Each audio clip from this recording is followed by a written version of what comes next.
I see the problem. My microphone was off, but my media source was on. Hello, friends. My name is Host Eric. I'm the host of Talking with Famous People. And in this living stream, we're going to talk about and experience wonderful elation. A most wonderful elation you've never experienced before.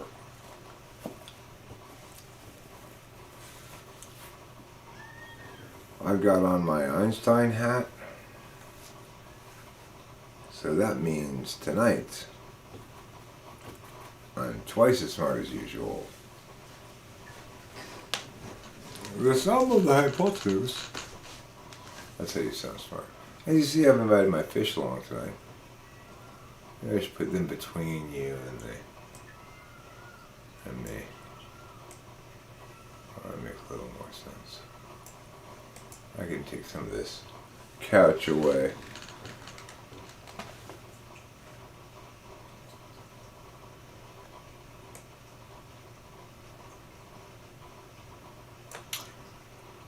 Yes, indeed.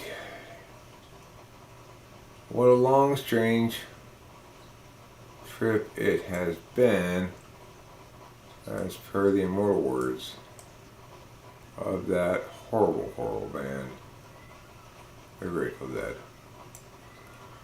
Why are the Grateful Dead so horrible? Let's discuss.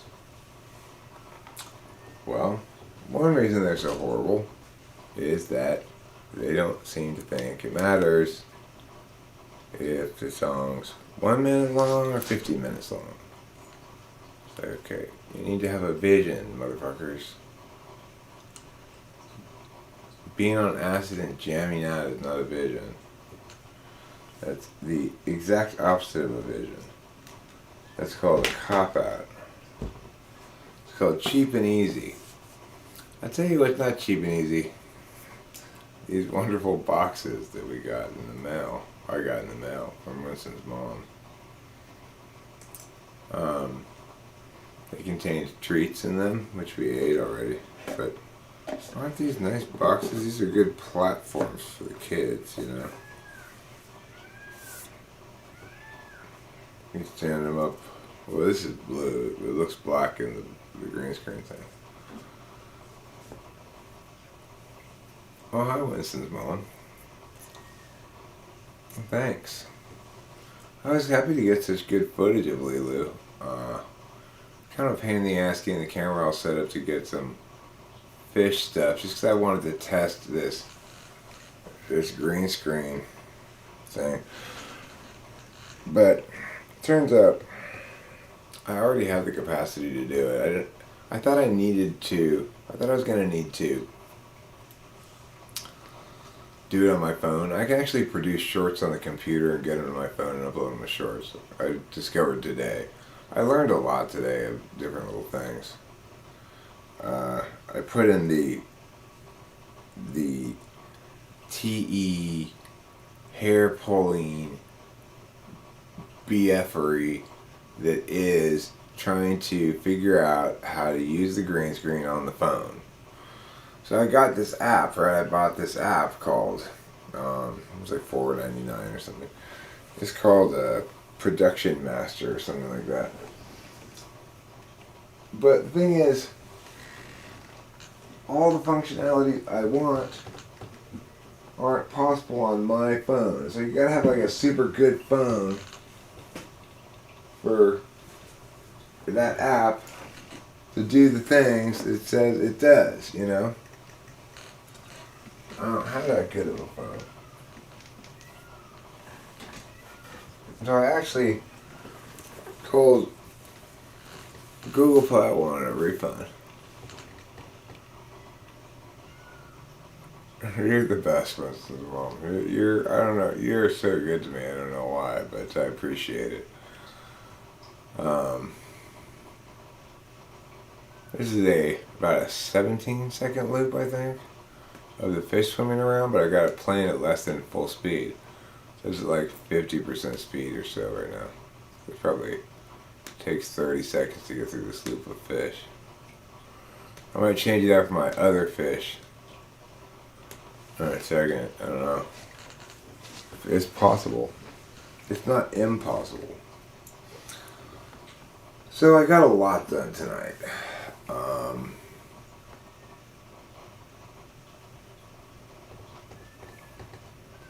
For example, I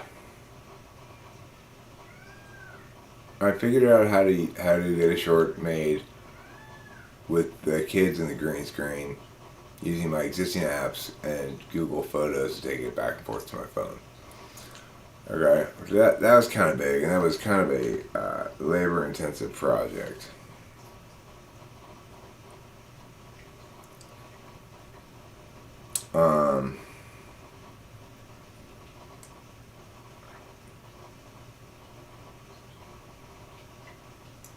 And then let me turn this down a bit.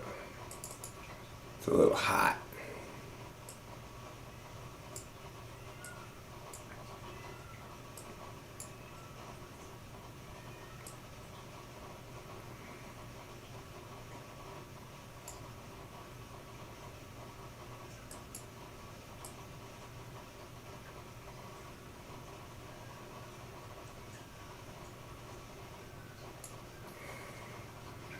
Let's see how that looks. Doesn't look better at all. It looks worse.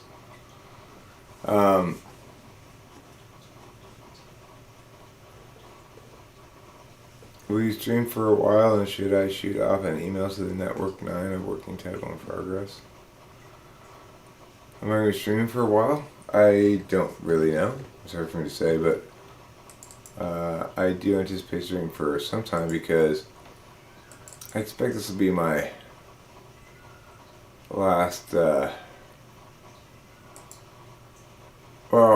I didn't expect to stay up all night, right? But I took a nap late yesterday. I ended up staying up all night. I made good progress on the class thing. I'm trying to get this freaking chroma key to look good. It's because I don't have any smoothness on this one. Alright, now. Alright, that's better. Okay, fine. Hi, Sunshine. I'm sorry, Sunshine's translucent satellite. And Jake Forrest. Hello. So,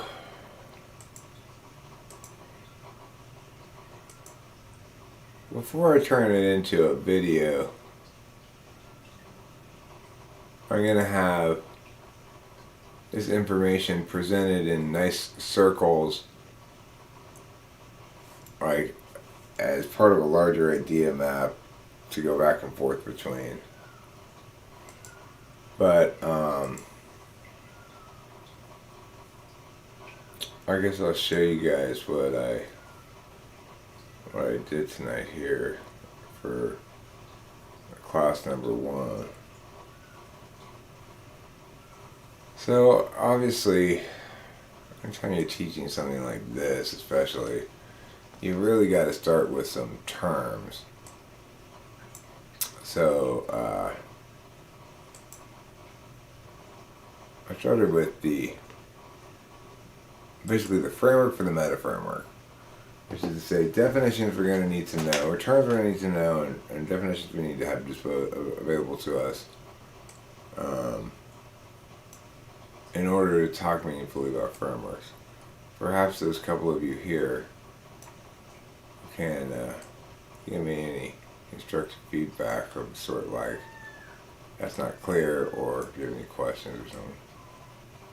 That might be some things that are not intended to be fully explained, because I'm going to explain it in addition to what it says there, you know. But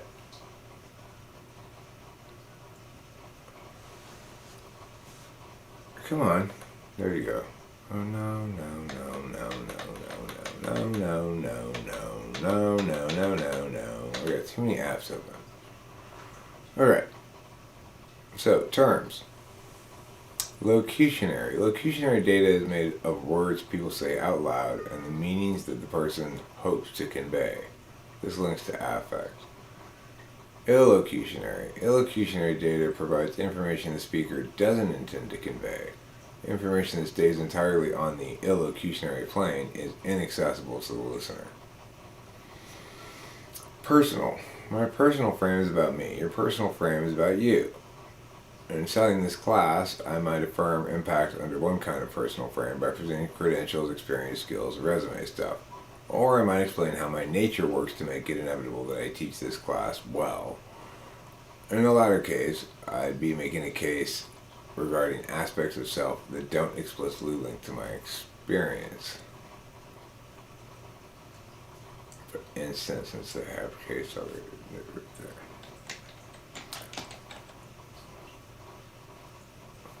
Meta-framework. Meta-framework simply refers to matters outside the scope of cognitive functions explained in this context.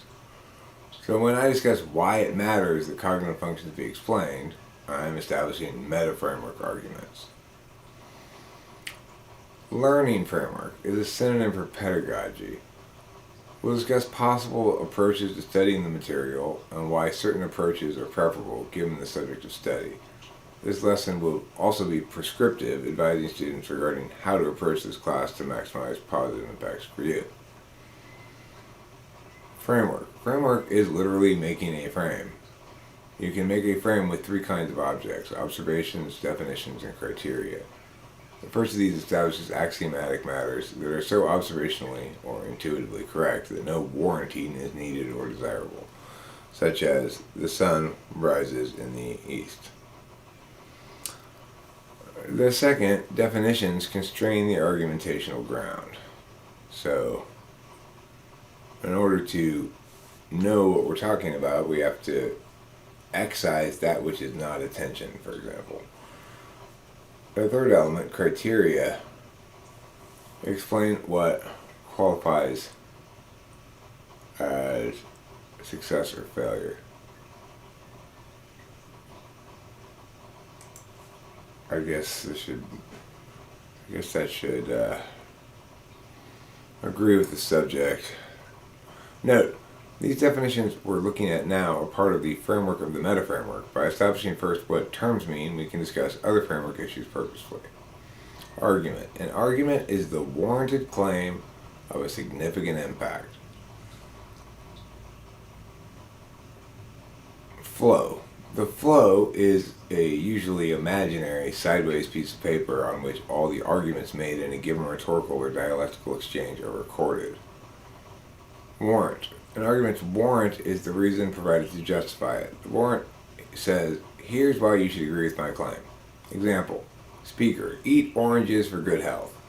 Respondent, what's the warrant? Speaker, vitamin C. Respondent, okay, now it's an argument.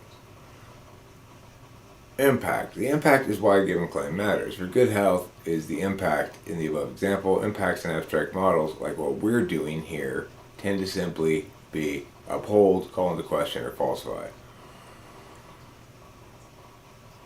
Frame. A frame is a box made of objects established on the flow, or words.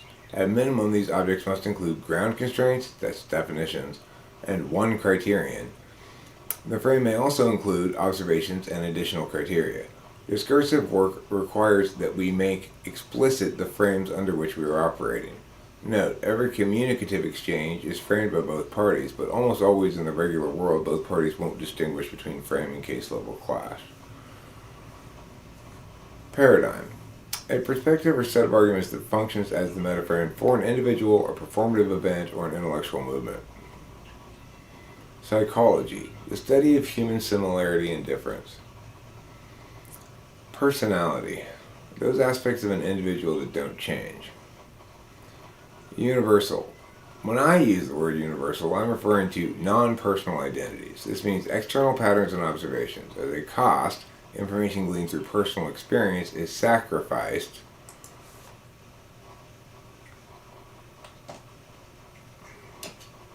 definitionally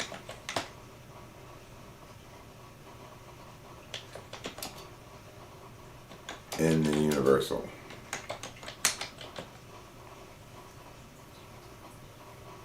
Okay. Particular matters are those specific to individuals and their unique experiences. When a judge lets a defendant go on time served, the judge is justifying this by appealing to the particulars. He's been a model prisoner, so the universal rule, the sentencing guidelines, should be set aside for him. Taxonomy. Taxonomy is an archival arrangement of members of a diverse set into subsets, especially naturally occurring or intuitively correct subsets. Model. A model explains and demonstrates how the mechanics of a dynamic system operates. For example, early astronomers often made models in which objects in the solar system moved in their respective orbits at their respective relative speeds when you turned it, Explanation. An explanation provides the mechanism by which a phenomenon occurs. A good explanation provides means of verifying the articulated mechanisms and means of falsifying the presented explanation. For example, if I explain that cars move around because there are coordinated teams of miniature horses underneath the hood, I've actually given a great explanation. Anyone can just open the hood to either verify or falsify the claim. Meta framework. So when we get down to this meta framework, we're going to be addressing these questions. I need to fill out this part more but what are we attempting to do here? The answer is we're trying to explain and model personality mechanics. Have other people before us explain the same thing? So what are the previous understandings of personality mechanics that haven't worked prior to cognitive functions? All from phlegmatic and sanguine to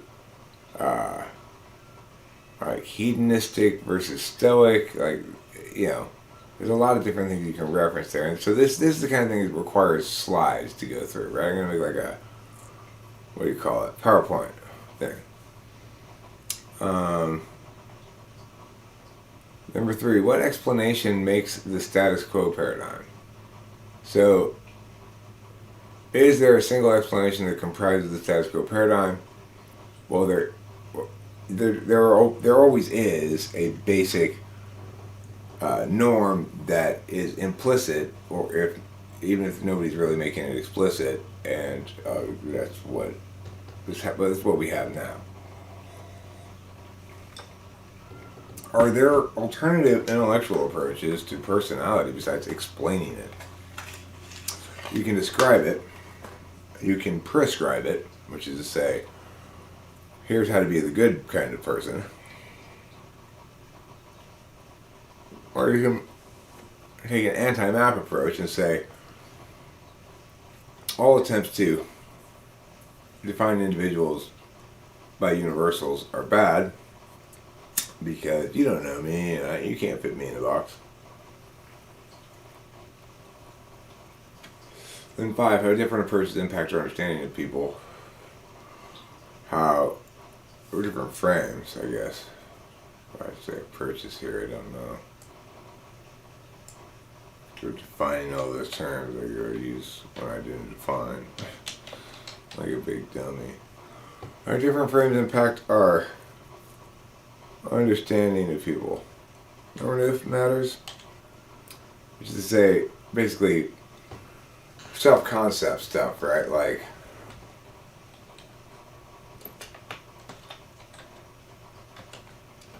how much are we internalizing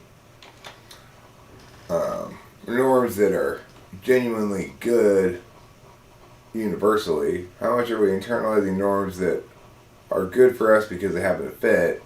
And how much are we internalizing norms that are ill-fitting for us but embracing them anyway? Pathologization is how much we're imposing those kind of like norm blindnesses onto others. And then blind frame crash. Blind frame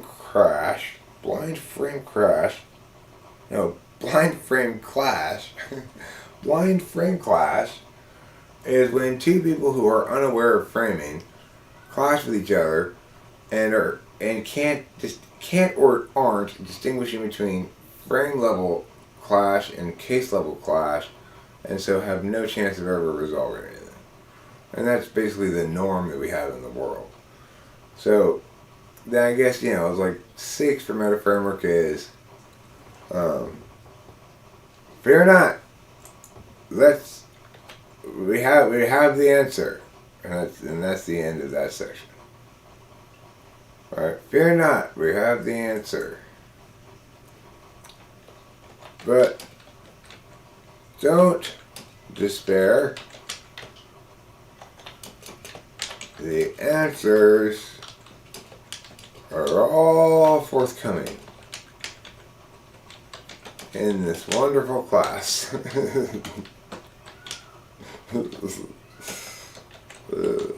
That's silly. Okay. So that's what I did. One of the things I did last night. I was busy last night, you know. That was one of the things I did. I made that song about about karma stuff. And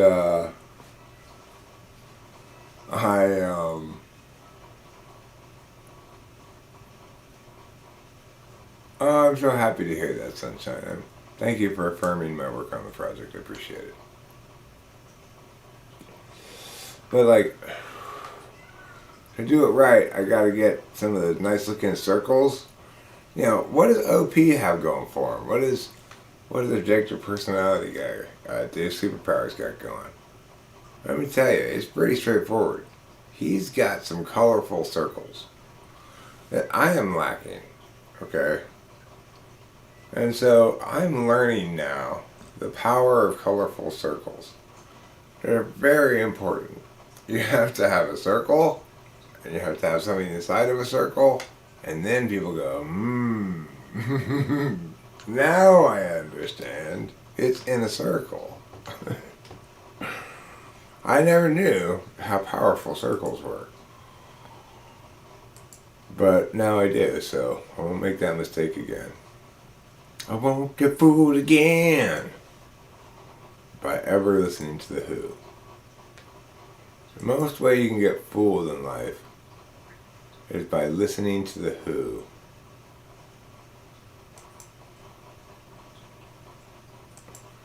Everybody I like colorful circles too. I'm not gonna lie, I'm not gonna pretend like I'm not susceptible to colorful circles. I'm just as susceptible to them as anybody else. Who doesn't love a colorful circle? Satan? Satan doesn't, I guess. You know, if you hate the Lord, fine. But if you don't hate the Lord, then you love colorful circles. And that's how it should be.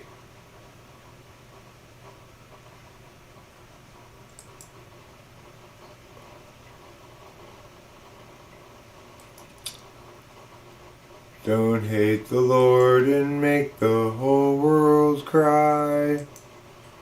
'Cause if you do, then I'll be mad at you. Why?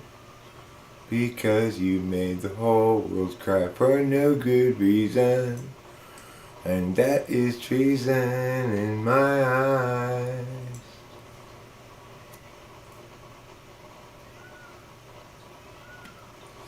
This is at full speed. The last one we had was at half speed. Let's turn off media source 1 and turn on media source 2 and see if they're different. Or is it the same one? I got the same one twice, huh? Stupid Eric. I got the same one twice. Okay. So don't get that same one. Eric, you got a second one, get the other one. This one. Loop. Loop-de-loop. Okay, now I gotta turn this the right direction. Pow. And then I gotta go like this. Pow. Well, you're not gonna... This is a different one. See, the blue fish goes all the way across in this one, right? And the other one, the blue fish doesn't ever get all the way across. So this is actually a different one. But I think it's going too fast. I think it needs to slow down. So I'm going to slow it down to about half speed. That's what we're rolling at today. We're rolling at half speed. It feels wet in here, so take off all your clothes. You are getting so wet, you will take your clothes off. Bye-bye, Mismanage. I'm sorry you weren't able to stick around for longer. I understand when it's this wet in here. You know, some people have sensitive skin. If your skin gets wrinkly easily, you probably don't want to be here, because you will be spending most of your time underwater. And there's just not really anything I can do about that, unfortunately. Or maybe fortunately, because maybe it drives away the riffraff. Or what I like to call landlubbers. I can't stand those darned landlubbers.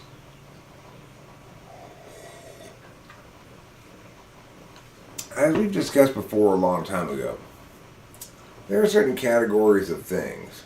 Landlubbers, tenderfeet, greenhorns, but it's more general.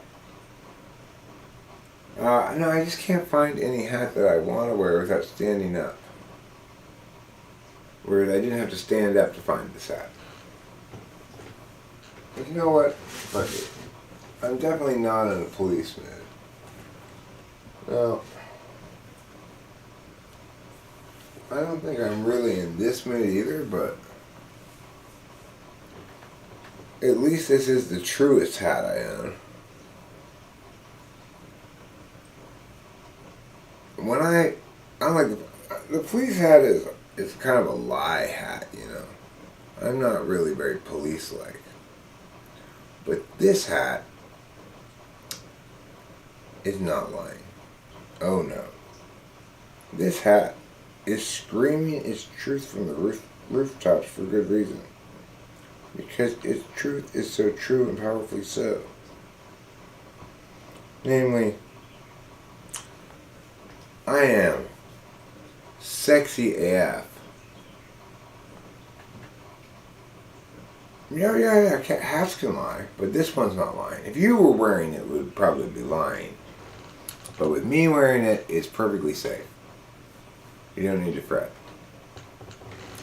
I am this much sexy, so you gotta be a lot of sexy to wear this hat.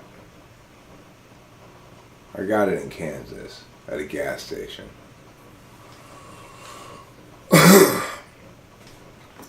You know, if you don't smoke, you're probably not sexy enough for this hat. But, you know, if I wore a hat that said, my head is square, it would be lying. It may not be round, but it's not square. You know what I'm saying?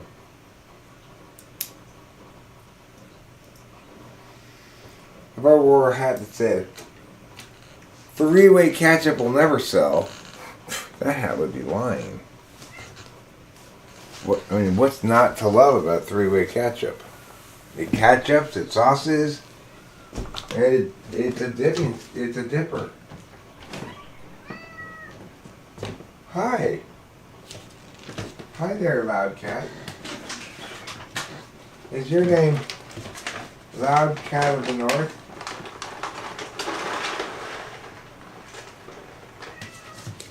Yeah, I hear you, Loud Cat. There you go, buddy. There you go.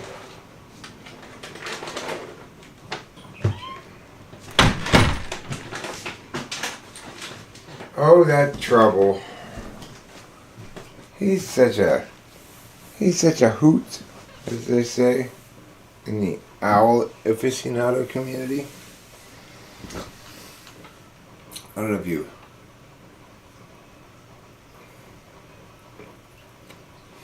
Well, that's the thing. Think about how tough it is to be a hat. You're the one who's making the claim. You're the hat, right? But you don't get to choose whose head you go on. So, just be glad you're not a hat. Because, depending on who's wearing you, you could easily lose all credibility.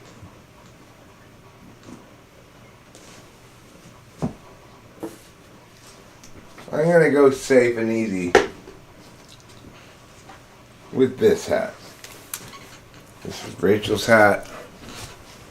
But you'll notice, what's the big difference with this hat? It doesn't say anything on it. That's the big difference with this hat. It's a word-free hat. Plus, I could be like that guy on Fat Albert. Why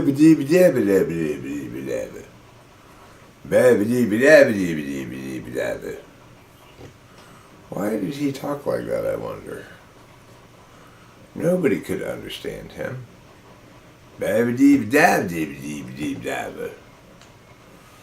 Hey, you with the hat. Listen to me. Those sounds you're making, they are not words. Nobody can understand you. I also need to have the same conversation with the adults in Charlie Brown. How do you expect your children to communicate with you if you just sound like a trombone all the time?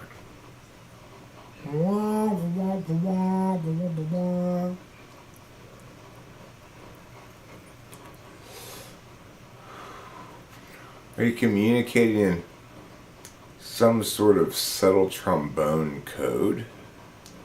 You could construct an entire language out of trombone things, you know. I think you could. It would probably be better than our current language. Because at least if we had trombone-based language, everyone would constantly have to carry around a trombone. And there'd be lots of people getting poked with the trombone things all the time. Boom, boom, boom.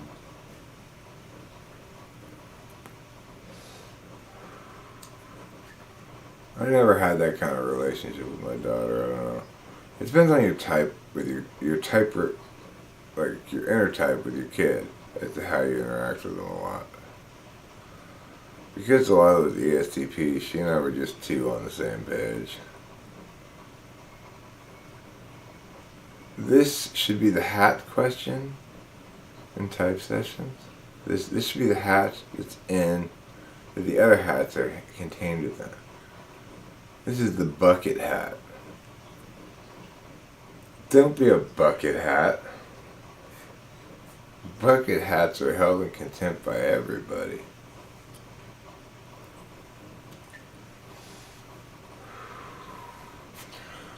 Our Moxie points out that any sound can be communication, or even sign language.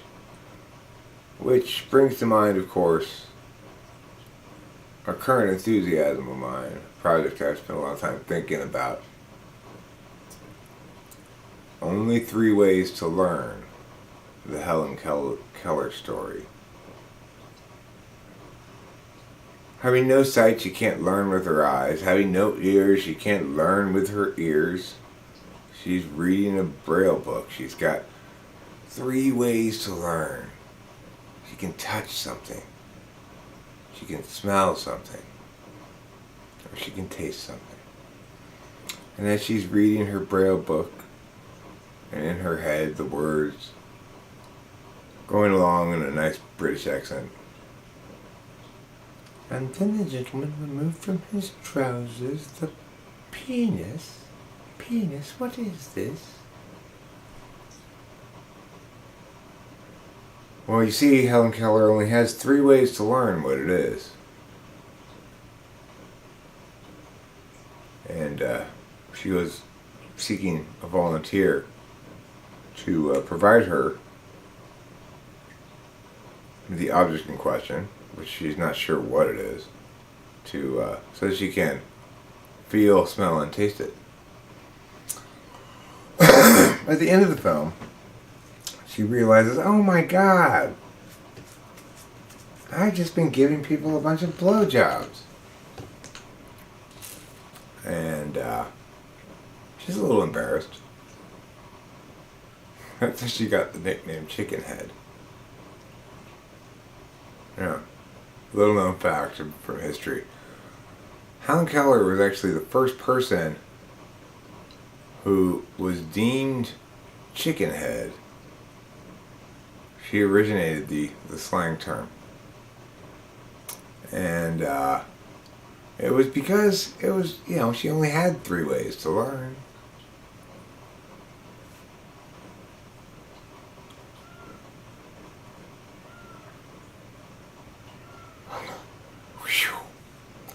Heaven forbid you miss this critically important stream. Because this is the one, Boba Fett. This is the stream where all the previous streams finally get tied up into a neat package. And you go, oh, that's why I've been watching all these streams. This is the one. You're in luck. I'm glad you're here. If you had missed this one, you would have had to start all over again.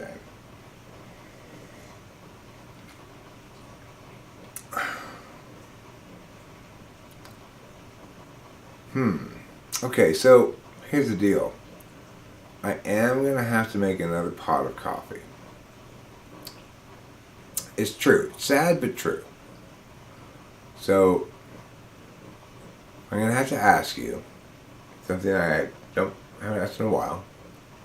So I'm loath to ask. I know it's a huge imposition upon you. But I wonder if while I get up, go in there briefly to make a pot of coffee, if you don't mind, if it's not too much of an imposition, could you several people chat among yourselves?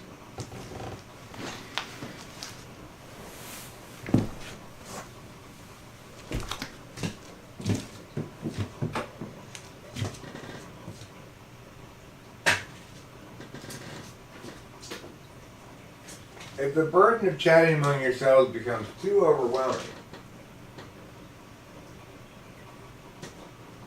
I just want to reassure you I'm right here in the kitchen. I'm not far. If there becomes an emergency of some sort, like, Boba Fett starts freaking out. Where's Eric? Where's Eric? Oh my god. Well, I'm right here, so nobody needs to freak out.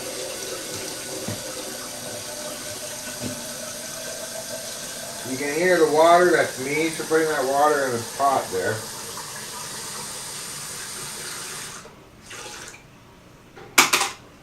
And now I'm going to pour it from the pot into the back part of the coffee making machine.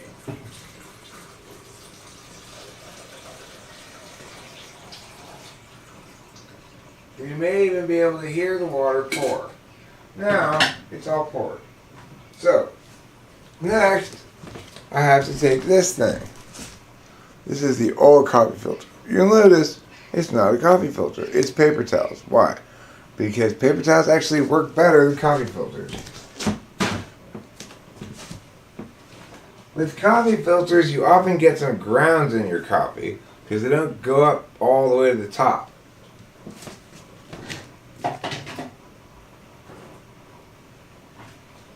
But when you do it like this, the TE tips from Eric. There's some TE tips, guys. You guys don't get a lot of these from Eric, but today you do. You get TE tips with special demonstration. Now look. Now see that? Now when you put your coffee in here, Pia, pia, pia. I'll put it in and I'll show you.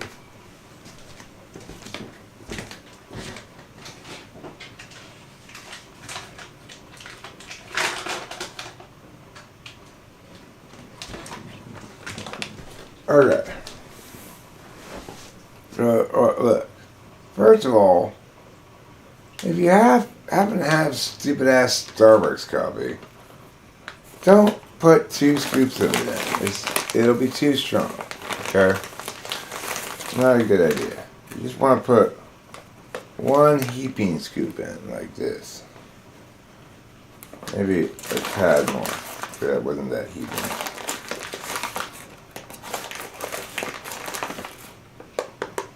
That's probably a little too heaping, but that's fine. Okay, so now you got that much coffee in there. Not that much, not more than that for a full pot. If it's Starbucks coffee.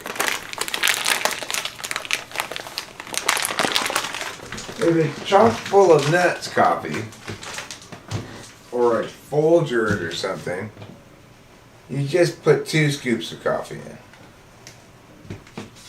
Okay, now, the last step is you push that paper towel down like that, see?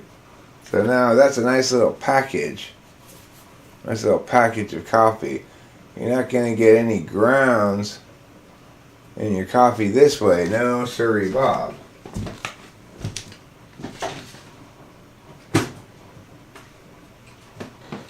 Okay, so that's an unexpected bonus for everybody today. Nobody really expected they were going to learn an important life hack about coffee making. Hey, listen, Mismanaged. It's not that rare, but it's still extraordinarily valuable. Like winning the lottery. It happens practically every couple of weeks, seems like every month. Somebody wins the lottery. Not that rare, but extremely valuable. And winning some kind of prize in the lottery, very common, but valuable. I'm kind of like the goose that lays the golden eggs. And I am an egg spurting machine. But even though I spurred a lot of golden eggs, they're still all golden eggs, which means they're both heavy, made of gold, and delicious. Hi, Lou.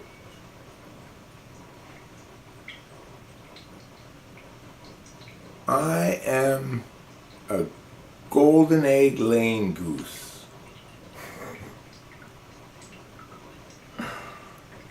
That's why my butthole is always so sore.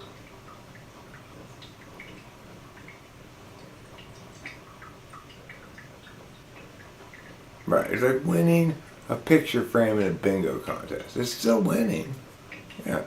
Did you ever play that game at the fair where you toss a dime, or maybe it's a quarter now, and there's a bunch of plates and glasses, and if you get your coin to stay on the plate or in the glass, then you get to keep it, that plate or glass? Anybody ever play that game? It used to be at Holy Angels Church Carnival every year. I have my favorite one, because you got, like, seems like you got something real, you know, you got plates and glasses. I didn't really want plates and glasses, but it seemed so much more real than like stuffed animals and shit, you know. There's also the goldfish one, but parents didn't like the goldfish one. Parents didn't want you to get a goldfish, because then you need to get a goldfish bowl, and you know how that goes. But yeah, my favorite games at the Carnival were that plate and glass one, and my favorite game in terms of enjoying playing it was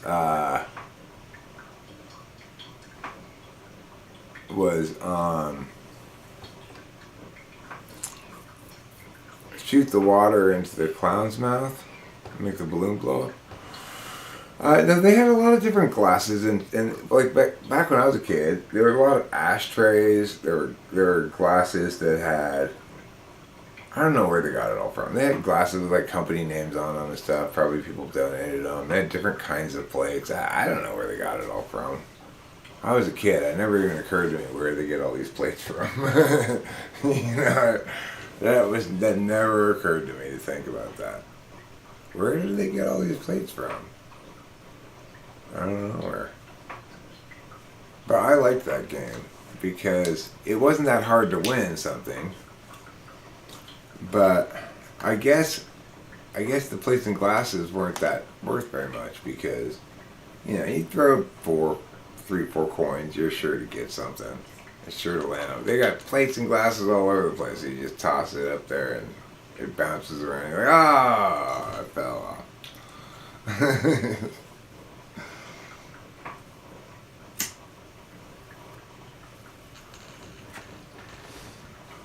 Oh, this fish thing is making noise. Sorry about that. Didn't mean for that to happen. That's not supposed to make noise like that.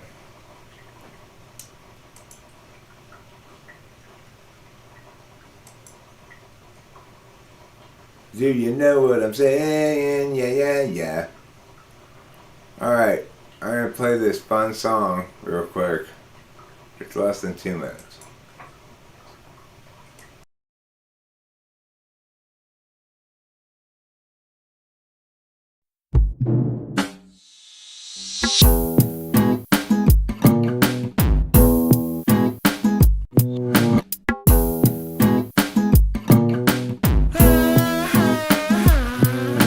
Everybody's got their opinion, yell at me to get my attention, present their whim as though decision, reject my blocks with their derision, never quite get concision, requires a penchant for honest repentance of wrong bad conventions, unwisely retention, and karma's pimp. I'm talking to you, my friend, because you're not being honest.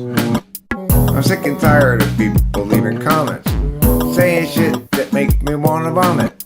Saying stuff like I didn't respond to what you were responding to.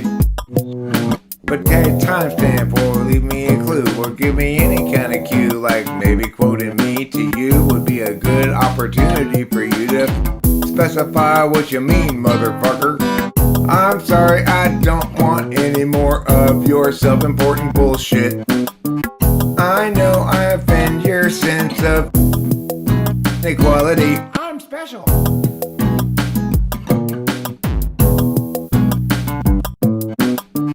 Eric's not in the mood for your bullshit. And so he made this song to call you out. Freestyle most of the shit. It's still way more wild and woolly and fine and good. And when you should know what I had to teach you, Karma's Pimp and all. Just shy, go fucking fall to hell.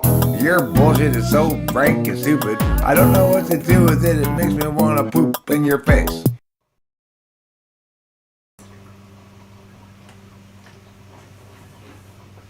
Good use of time? I'm not so sure. Those kind of things just happen, you know? I wasn't planning on making that song.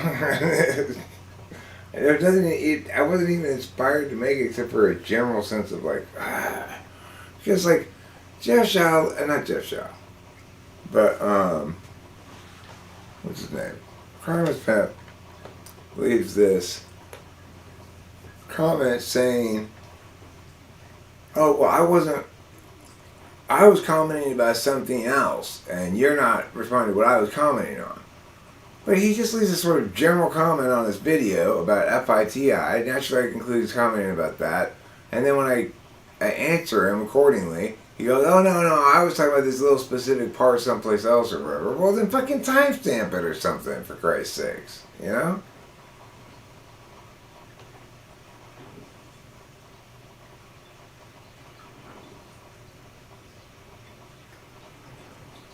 You know, there's a lot of different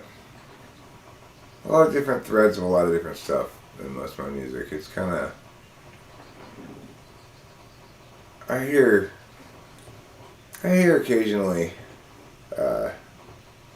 comparisons and stuff, and I get told I rap like I'm in the 80s, or I get told 90s vibes, or I get told whatever, you know.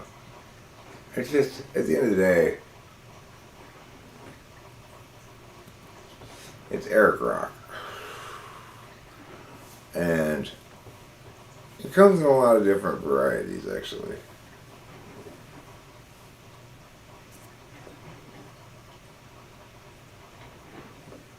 No, he didn't take on my five fives the wrong way. I'm calling him out on his periodic hatery comments that he then slips away from as though they were never made, even though I catch them. You know, so no.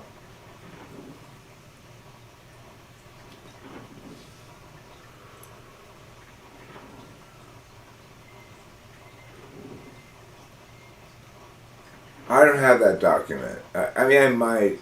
Actually, I might. But I think I have it in a book on the shelf in there. I don't have a document of it. But yeah, there's 300 and some different permutations. You include all the, with excluding double negations, you include negations and all the permutations of some, all, no, and only. Then you end up with 300 and some.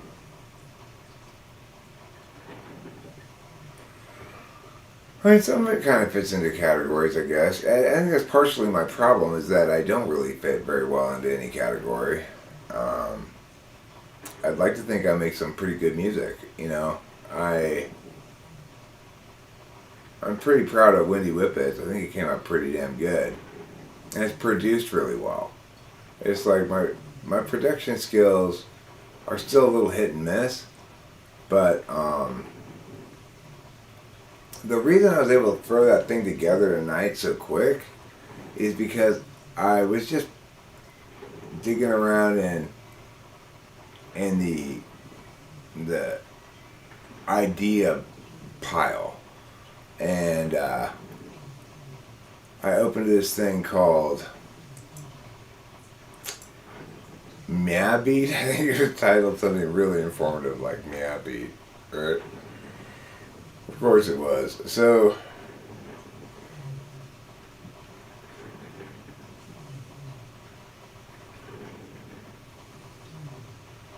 I'm gonna see if I can open it and show it to you.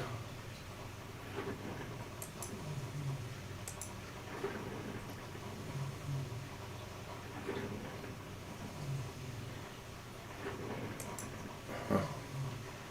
Funny, I can't even find it anymore. Okay, so it's in documents, I think.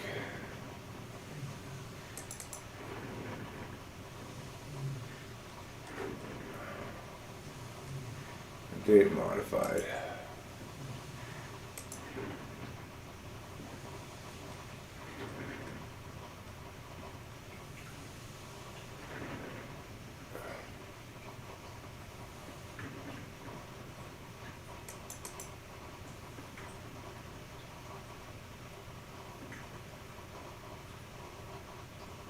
That's not it. It's funny, I can't even find the thing I was working on freaking 5 minutes ago. Like, well, what's wrong with Eric?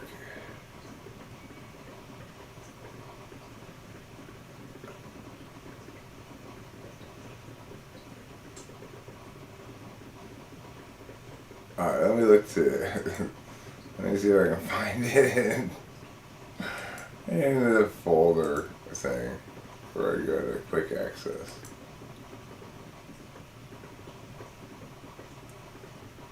Meow Beat 2. It was called Meow Beat 2. I'm not called Meow Beat. That's silly of me. Okay, so the thing is, when I started working on that thing for tonight, that Carnival Pimp song, let me show this on the thing.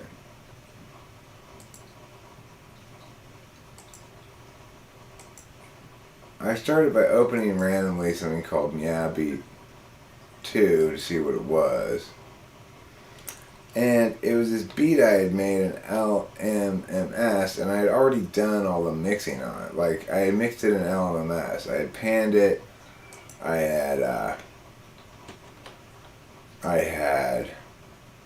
had gotten the levels right and everything more or less. And it was it was a complete beat, and it was a pretty cool beat, I thought, or not terrible anyway. So, basically, I started with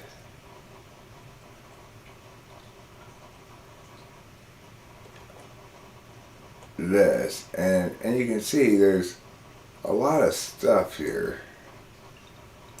It's not like it's half-assed, really. I've got this tom, this kick, this snare, this other kick, this basic hi-hat, this other basic hi-hat, this ride, this like funky Tim Poly thing or whatever it's called. It's like a tabla, and this is a ring mod. And this is just a duplicate of the hi-hat track over here where I just have one of them, so I made it louder. But anyway, so this is what I had to start out with.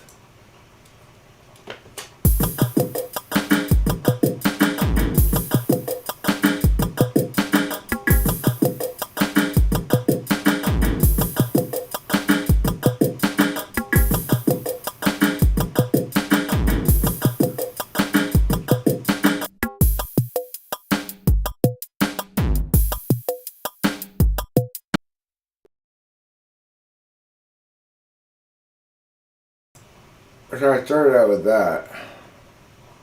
So the only things I had to add tonight was the guitar, and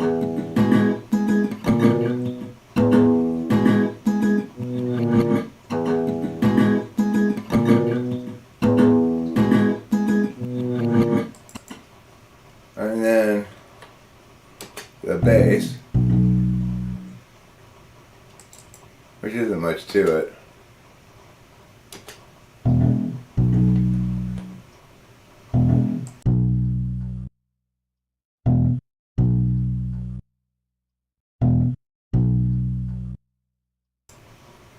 And then the vocals. Everybody's got their opinion, yelling me to get my attention, present their whim with no decision, reject my blocks with their derision, never quite get concision. That part right there was written. Like I wrote this much of the lyrics. And then I just freestyled the rest of it.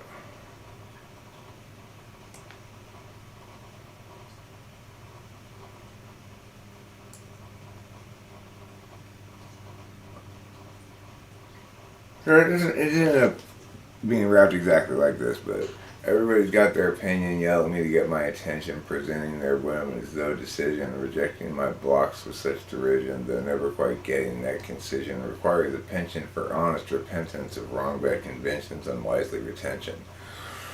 That's what the initial part says, and then after that I just freestyled it. I thought that was pretty good. Pretty good little writing thing, so I just said, fuck it, I'll use that. So the point is that even though I kind of threw that song together tonight, most of the hard work I had done before and just walked away from it because I didn't know what I was going to do with it. I just started playing with it, and then started thinking about Karma's Pimp making me mad, and so, I said, okay, it's time for a song of meowings, as they're called. you took the vaccine and you feel a little dizzy. Well, I would suggest don't attempt any hired wire acts today. Don't try to balance on a balance beam. Don't try to stand on top of a pole.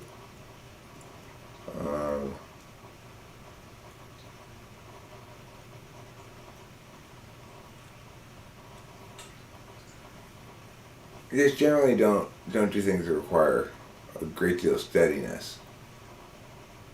Don't do any brain surgery today. I'd recommend against it. Don't perform any. You can still receive brain surgery, that's fine. Shouldn't be any problem there.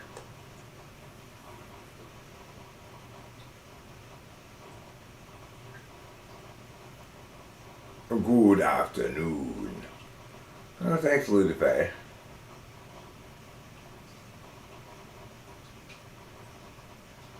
My CC's a shot.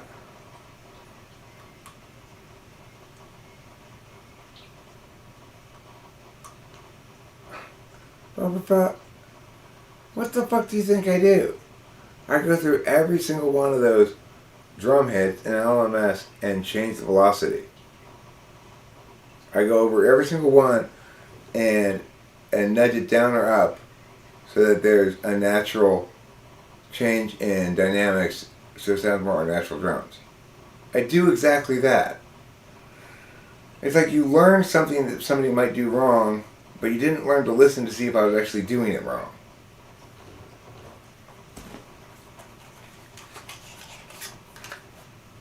I mean, the thing is, if you listen to the production on Windy Whippets, that's how things ought to sound.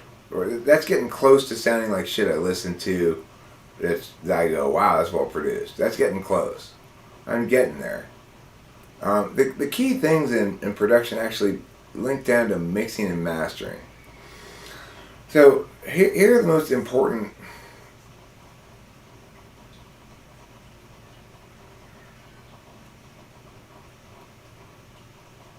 Okay, well, I'm not looking. Okay, well, I could try that. I'll try that, Boba Fett. That's not a bad idea.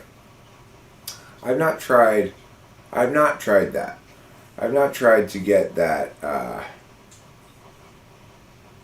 I've not tried to make my dynamics unnatural, which might be a good idea.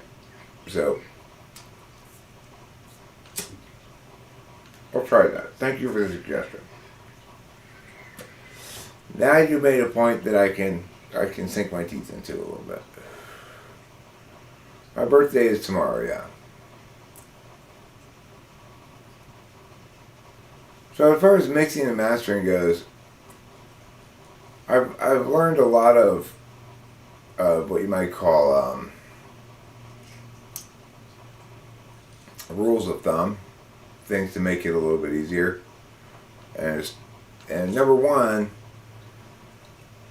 you want every single track optimized. So it's like you could have your hi-hats be at 0 dB and half optimized, or at minus 6 dB and optimized. You definitely want the latter choice, not the former. Even if it seems like it sounds the same, don't fool yourself, girl. It's going right up the poop chute for some reason, and I don't know why. You want to optimize all your tracks independently. And then, everything is, there's no avoiding it. You're going to have to go through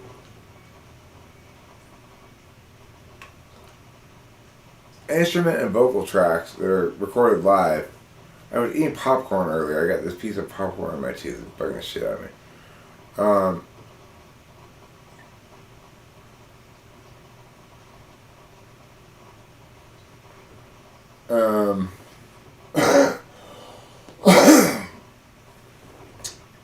So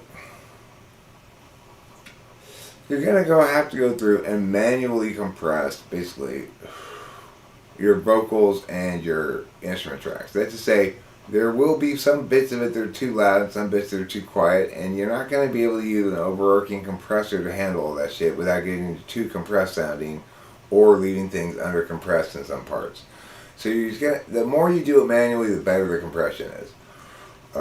There's no compression algorithm as good as you manually going through each thing and adjusting the volume. So,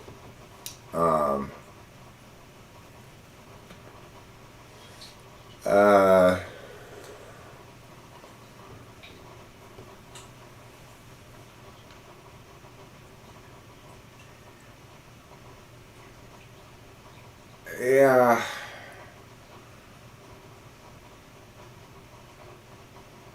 I mean,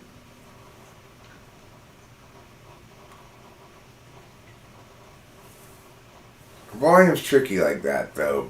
But I get what you're saying. If you have it as a part of the rhythm, I can see how it would work. But I mean, the thing is, I kind of did that in the in that song right there, because the 16th notes, when they drop in, they're at a few dB lower than the regular hi-hats.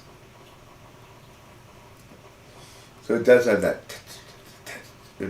feel to it, but I didn't go 50-50. I didn't go 50-100.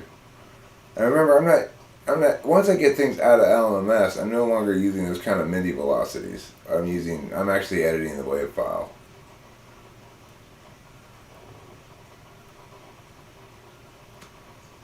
But here's some few tips for mixing and mastering that are important. Optimize each of your tracks independently, and it's fine to preserve some dynamics within the tracks, but make sure that the highest points of the track are at 0, right?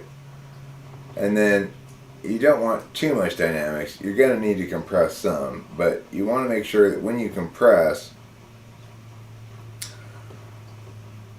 you do it after you clean up all the noise. So it's like, if you're compressing something that has spaces between it, you need to mute out all the spaces in between to get rid of all the noise before you compress. Then you compress.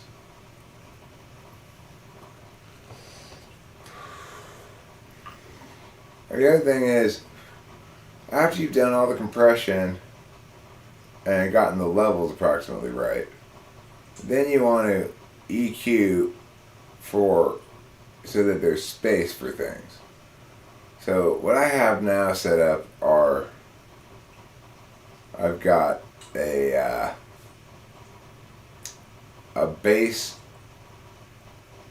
shaping, guitar shaping, drum shaping, and I have those EQs set up. So the last thing I do before I actually mix it down to a stereo track is I'll go through and I'll run those EQs, the shaping things, on the drums, the bass, and the guitar, and all of a sudden they each have their own space more, and you can hear the vocals pop a lot more.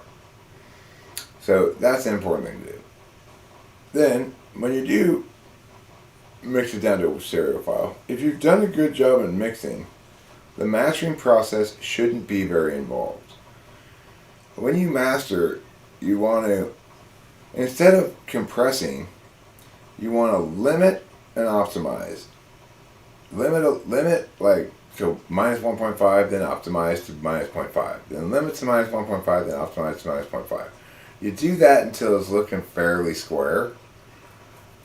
And then you run your mastering EQ on it, which is also set. I got that. It's like I looked online for ideal settings and stuff, and I put them in there.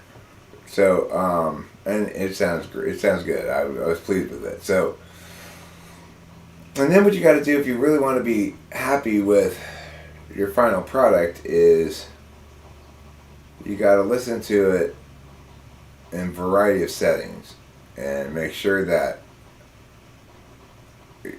you're not being speaker misled, you know. If it sounds good in the car, it sounds good for me. The car is really the final test. Things tend to sound good in the headphones, but they also reveal minuscule little problems that really get lost in the mix under normal circumstances that maybe you don't need to freak out about.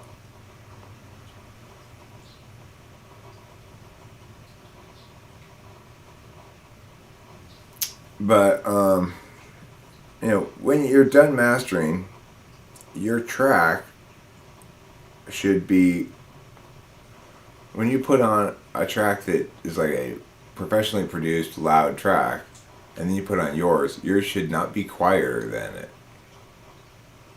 And that's a tough thing to do without getting things being too compressed, right? And that's why you got to do that optimization stuff before the mix. You want to take the same limit optimized approach to compressing the tracks that you do to compressing the whole stereo track. I have very mild compression ratios on when I actually use compression per se.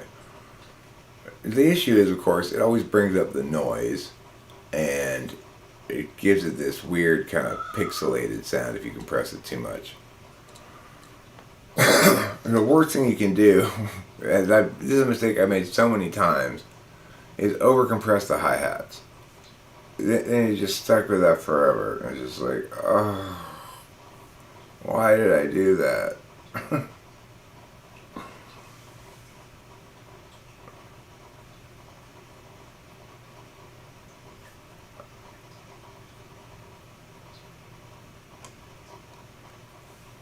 No, it doesn't work like that, Boba Fett. The thing is, a really well mixed and mastered song, you can crank it, and it's not too loud because of how the EQing is done. It's not too muddy because the bass is in a certain frequency range, kind of in a pocket there, and it's not hitting at 3 or 6K, so it's not hitting your listener fatigue areas, and it sounds good turned down low, and it sounds good turned up high, and it's not quieter than other tracks. When I come across some of my old tracks that I didn't really master properly, I think, unbelievable. Or when I listen even to songs I like, but they were uploaded to YouTube for a long time ago, like Mirror in the Bathroom or something by English Beat. It's like, oh my god, does this desperately need to be remastered? It is so fucking weak sounding.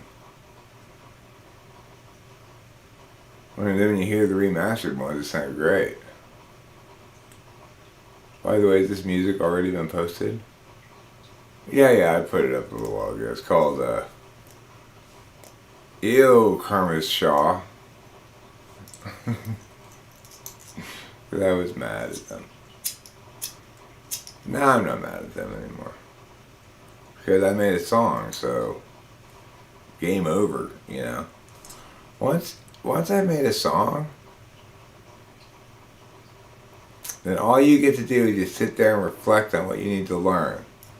There's no point in even coming back at me because it's in song form now. That makes it for sure. There's no effing around,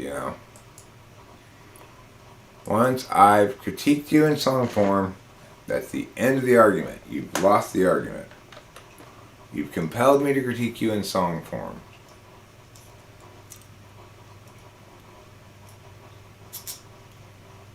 Emotional tomato of cancer? An emotional tomato of cancer, huh? I don't know what that means. My capacity to process your meaning is exceeded by the oddity of your words. My Mars is in Aries, and Aries in Mars, and Mercury's somewhere near Earth. Venus is flopping about with old Neptune and Jupiter's heading down south. Oh, the solar system, mama. Oh yeah, that's right, Jeremiah. It goes on their permanent record, too. I don't know if you were aware of that. If you were to pull their file at the permanent record hall of permanent records, you would see a red mark. It says, incurred Eric song scolding. And that basically makes it impossible for anybody to hire you at that point. That's how big a deal it is. Right, I'm loster than you, but I'm definitely not wronger than you.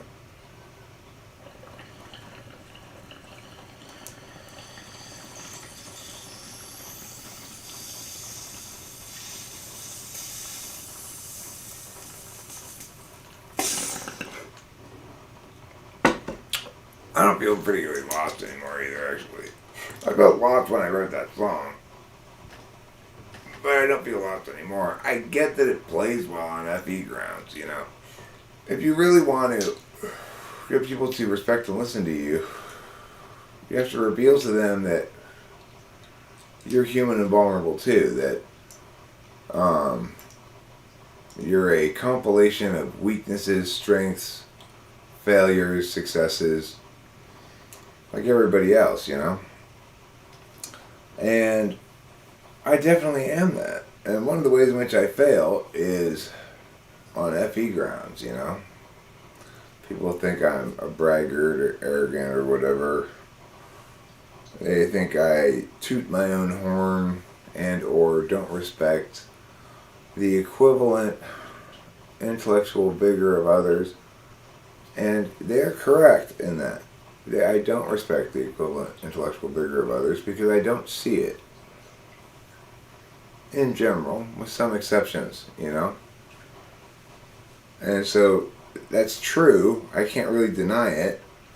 I wouldn't want to deny it because then I'd be back where I was before in this morass of self-loathing and false modesty, you know.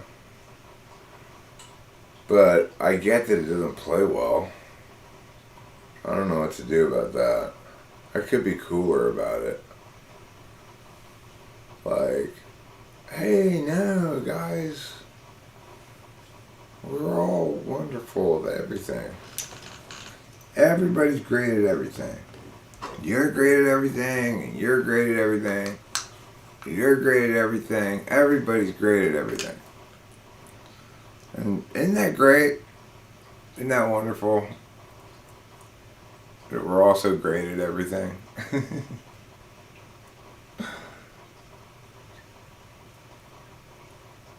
I appreciate your many comments, Winston's mom. I really do.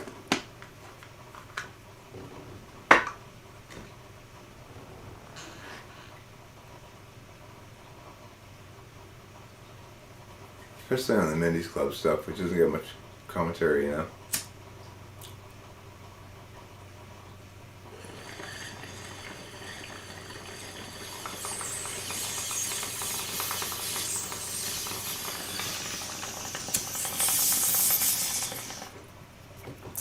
Shorts just basically never get commented on, you know. All that was true then, but tomorrow doesn't stretch on to forever, Boba Fett. I wrote that song when I quit math. I wrote that song during my last, I quit it. I quit math. And then, I don't know, a few weeks after I quit it or something, I had some more, you know, for a couple of days. That's when I wrote that song. And then I resumed quitting, and I won't say I haven't done it since, but, you know, I never was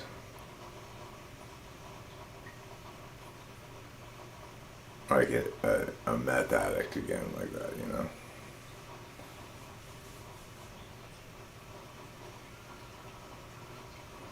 Yeah, some of them are starting to hit. It's challenging because it does link a lot to the thumbnail, but the shorts auto picks your thumbnail, and even if I've got some great, what I think would be great thumbnails within the video, it'll pick the worst moment in the video sometimes. It's just okay, come on, YouTube, you're killing me here. But I did successfully manage to do something tonight that I didn't know if I was going to be able to do. I didn't want to try to figure out how to do it.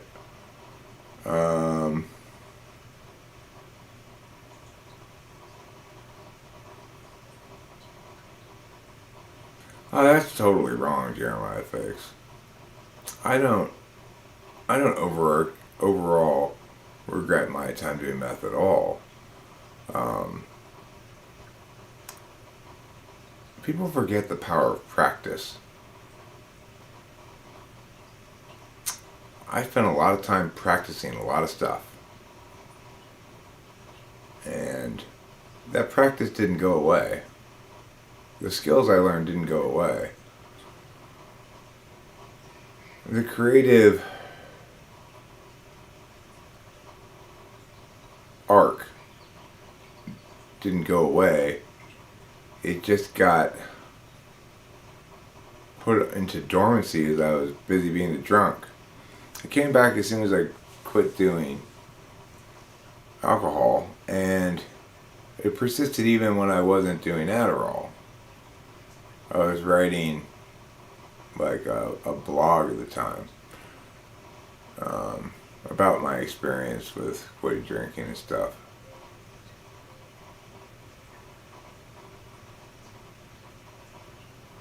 My pet food song? I don't know if I have a pet food song.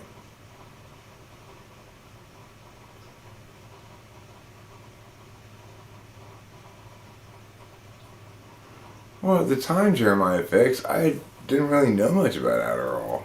And I just encountered meth in my goings about my business, and that's what I got into, you know. It's funny, I said to the psychiatrist one time, we were talking about Adderall. I said, well, I mean, the one thing you can't really do sustainably is meth. And he's like, yes, you can.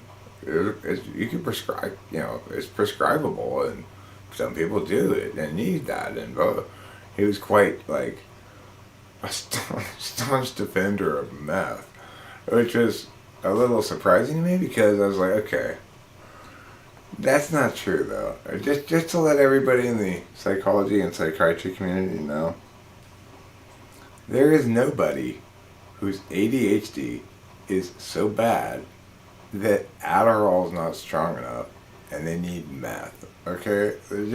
That's just not true. I mean, I'm not saying they shouldn't be able to do it if they want to, but I'm just saying, let's not kid ourselves now. There is nobody who needs meth. I mean, Adderall's strong. Just take another 10 milligrams of Adderall, for fuck's sake. I took a 15 extended release when I stayed up all night last night on the ones I got.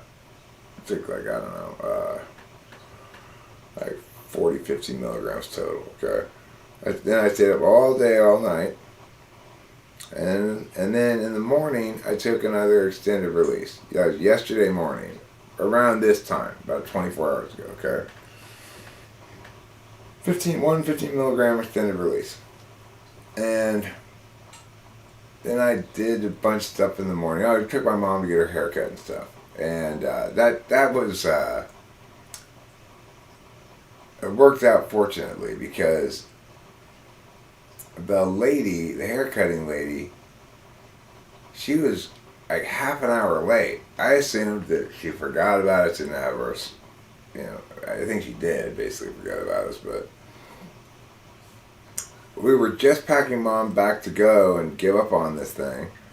Because, you know, I was ready at like 11:10 or 11:15 to conclude, oh shit, I shouldn't have made it on Monday. I forgot barbershops are normally closed on Mondays. I wonder if she misheard me or something.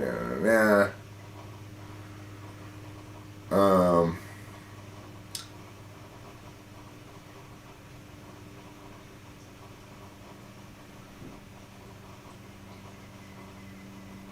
But then the driver guy's like, well, why don't you just take her a walk around a little bit so at least the outing's not wasted. So Rachel and I took my mom to the supermarket. I got a pack of cigarettes at the supermarket, and We waited in this super long line at the supermarket just for me to get one pack of cigarettes. But we weren't in any hurry because we were just chilling with Mom. So anyway, by the time we got back out there, it was almost 11:30, and we were getting her back onto the van. As we're putting her onto the van, the lady drives up and waves at us, and we're like, oh, okay. And then she seemed kind of like chagrined about it and told us next time to text her, like basically to remind her. So I think it was her fault. Anyway, regardless, I would have nixed that thing prior to that, but external circumstances made it such that we dawdled, and it ended up that she showed up, and we ended up getting my mom's haircut, and it all worked out because, you know, and I got videos of that, and I share those with my dad. That kind of shit's important to my dad.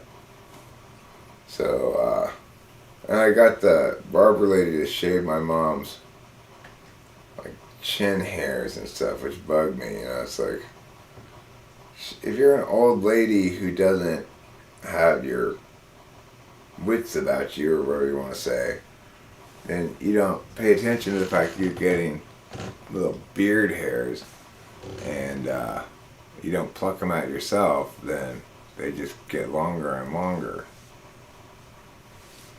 So I had the barber cut those off, shave those off. And now she doesn't look like she's got beard hairs anymore. Because that's not ladylike. No. That's the opposite of ladylike.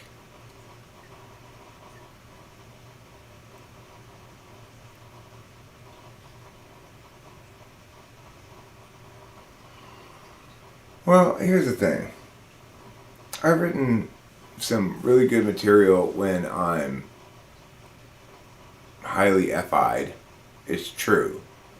I've been motivated to write material by FI on multiple occasions where I was really feeling something specific. Like the song No Good Comes From Skating On With Them, You Waiting for One. That song. Driving in the car last night, we had a nasty fight, each insisting we were right and the other one to blame. And boys, all that time, I said something awfully blunt. No, I would, na and my hair of shame. That song was written after a big fight about the fight, you know.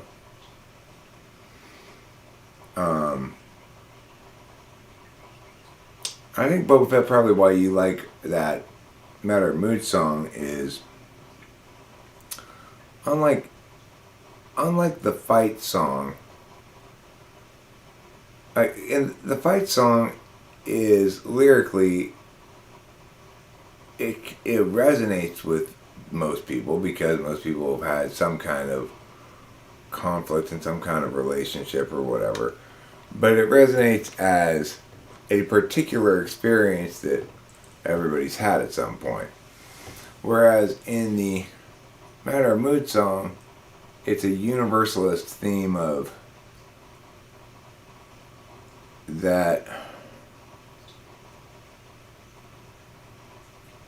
Well, I mean, the underlying message is don't mistake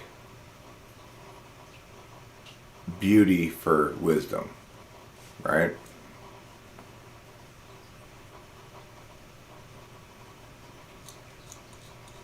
Which is a much more universal kind of truth.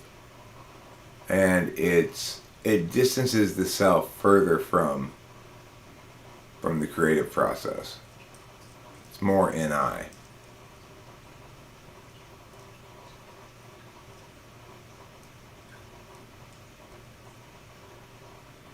Yeah, I guess Share Shame is about FI. Share Shame is a very schizophrenic song because I'm persisting in, as I'm writing that song, in my map first reality will conform with my words, default. So I'm saying things about the relationship that aren't true but should be true, and that we should both affirm. And at the same time, can't help but reveal a bunch of truth about the relationship concurrently. So it's like that song's messed up narratively because I was messed up narratively. I was fighting a losing battle. I was trying to create a good reality by using words right, but I was fighting a losing battle. And when I was in that relationship, various FI things came out in songs. So, like, the chorus of What's the Big Problem? What's the Big Problem I explicitly made as a constructed FE. It was an attempt to, I guess you would say, pander, right? An attempt to fix what I saw the problem in my own lyrics, as them being too fancy pants, too wordy, too abstract, not emotionally resonant enough with people, etc. Too silly or whatever. So it was an attempt to address what I saw the problem in my own lyric writing. But in that song, and it's explicitly about somebody, not me. The chorus says, "Yeah, you guys both have lots invested. That's not a reason to stay around. Through the years, you've both been tested. Time to move up, find higher ground." That's clearly, that was clearly me writing about me and her in just this fog of FI denial or something. I don't know, right?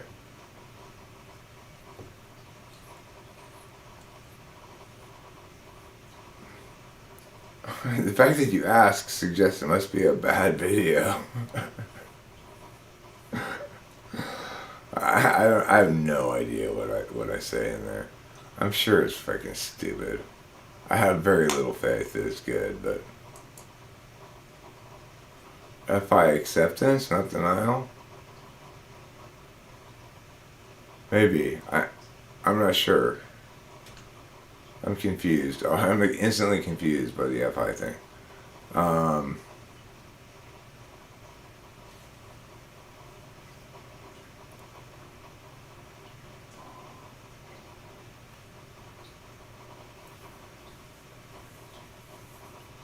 If it was too specific about the FI situation, I wouldn't have liked it. It's better to remove from the situation and make the FI more NI.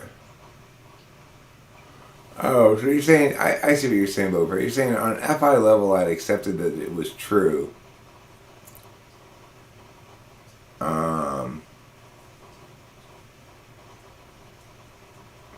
But on an NI or TI level, that wasn't on my map, right? And I'm so map focused that the fact that I accepted it on an FI level came out as an unconscious expression of that in those lyrics, I guess you'd say. You know, I mean, and some of the things I wrote about when I was in that relationship were very FI, like, you know, Dying Day is super FI. You come outside,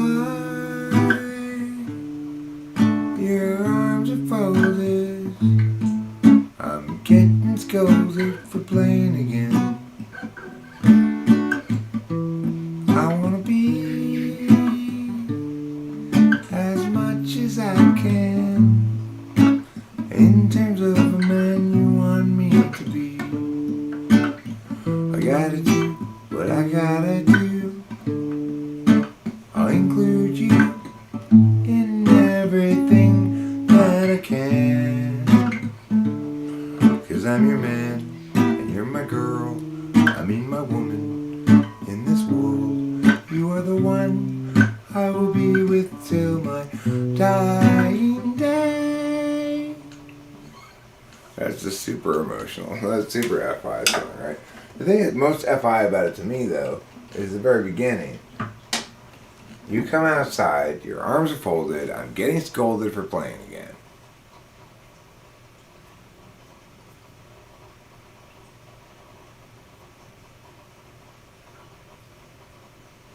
So that's the sort of thing that Sunshine probably doesn't want to hear. Although I think that's probably the best lyric in the whole song, right?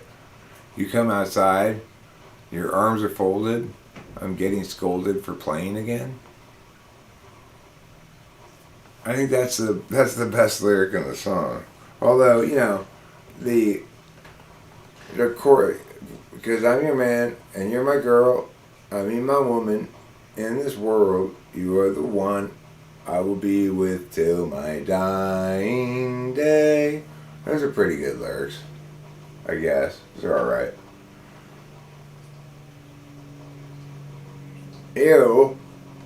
Ew, yo. Ew. You sound like Tiffany. I'm gonna say, oh.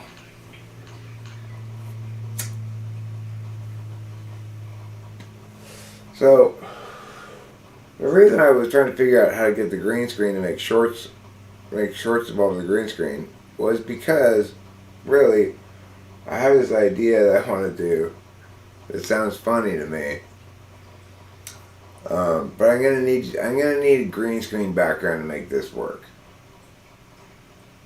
So basically the idea is I'm gonna have a couple of paranormal investigators go into a very spooky old haunted house. I'm gonna need to get some like spooky haunted house video or something for the background, you know. I figure out how I'm gonna do that, but and as they're going through and doing their silly paranormal investigator shit, you know, Tiffany, this is supposed to be an abandoned hotel that's been empty for 30 years or whatever. And Tiffany will roll out of one of the bedrooms, super hungover, you know, oh my god, oh, why are all this dust and everything? And then, it's like, the paranormal people will run over and expecting it to be some sort of ghost because it's making like ghost-like sounds at first, like and I go, who the hell are you? You know? I go, I'm Tiffany. Who are you? And they explain that they're paranormal investigators, but you know, she keeps interfering with their shit. Like when they say, okay, now, Tiffany, be quiet, we're doing an EVP session. If there are any spirits here, can you tell us your name? Why, that's Tiffany, I always told you. Tiffany, you're not a spirit. No, anyway, I have this idea because I watch some of these paranormal investigator kind of shows. I like them, sort of. Depends how shitty they are, you know. It's like there's one that Rachel and I were watching yesterday. I could barely get through because most of it is them feeling sick or getting a really strong vibe right now. Like that kind of stupid shit. I want to see, you know, closed circuit camera footage of ghosts and stuff. I don't want to see people getting themselves all worked up with their emotions and over nothing. But at the same time, when I went to lie down in bed last night, or yesterday, because I did take like a 4-hour nap. And then I got up, I stayed up all night doing all this various shit that I did. But when I,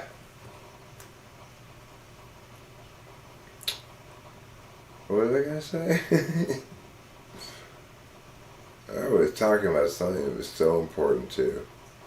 It's going to blow everyone's minds. Finally, for the last time, people's minds were going to be thoroughly blown. I'm going to get right down on my hands and knees and blow the shit out of your mind. I was going to choke on your mind like you've never had your mind choked on before.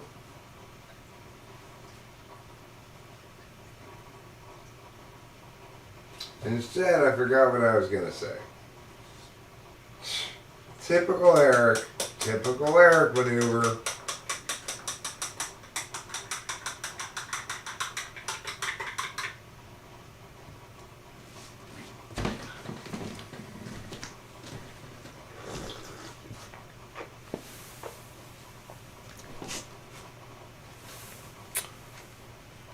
Typical Eric maneuver. Why don't you just have that cord right in the way so you gotta step over it.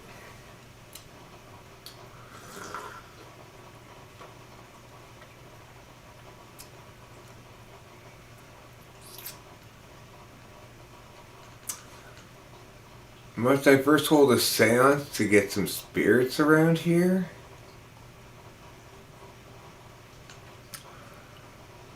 I'm sorry, but we're fresh out of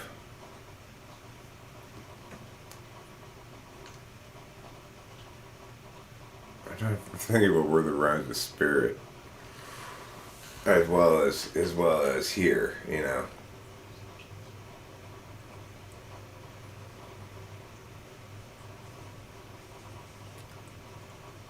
I promise you we will share it if we find the deer. Like that. So Melting Deer goes, bartenders, give me a response. I need more than just a beer. Must I first hold a seance to get some spirits around here? I told you I'll share it when I find that damn deer. Like that.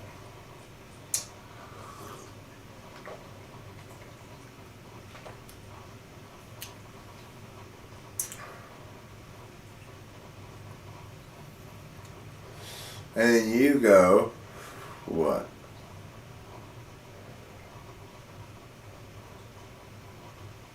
You go,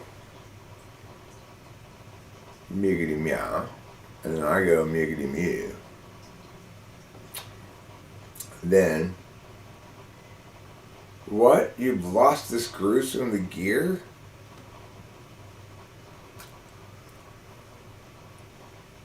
No, I made too much ado about fear. I see, I'm doing it wrong.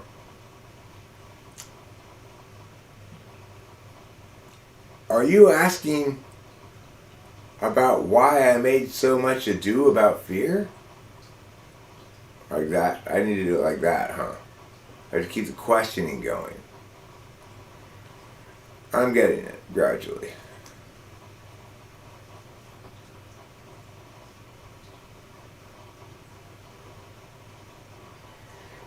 What I just did right there, that's an ENTP thing. I saw that lady do it when I typed her. Not Aga, but that other lady. I forget what her name was, but where she realized she was doing it wrong, even though it was like an abstract thing like that. She wasn't quite doing it right, and diagnosed it and fixed it.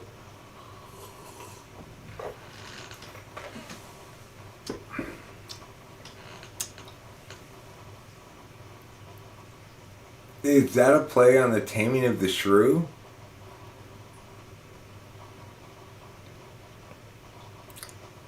Are you asking me if I'm ashamed to be named Drew? Did you say I'm too dumb to use the tip of the spear?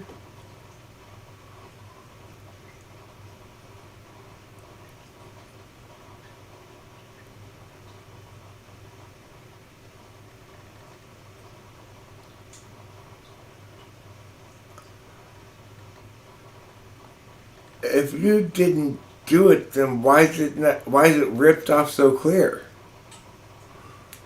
What, your whole mouth is covered in glue? I don't understand. What? Whose mother did you do?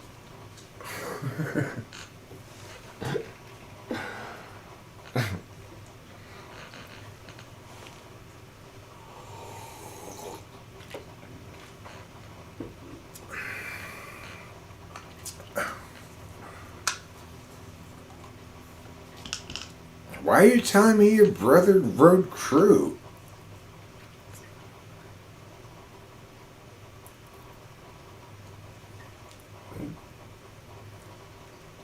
Are you accusing me of making a toad brew?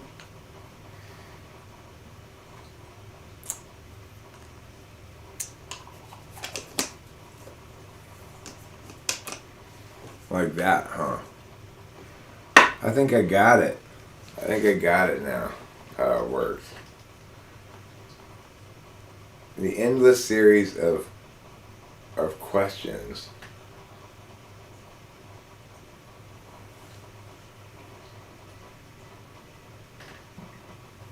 Where both persons mishear the other ones. Yeah, like that. That's how to speak that line by Elation Zero. That's what he's saying at home in front of his computer. He's being like, yeah, like that. Huh.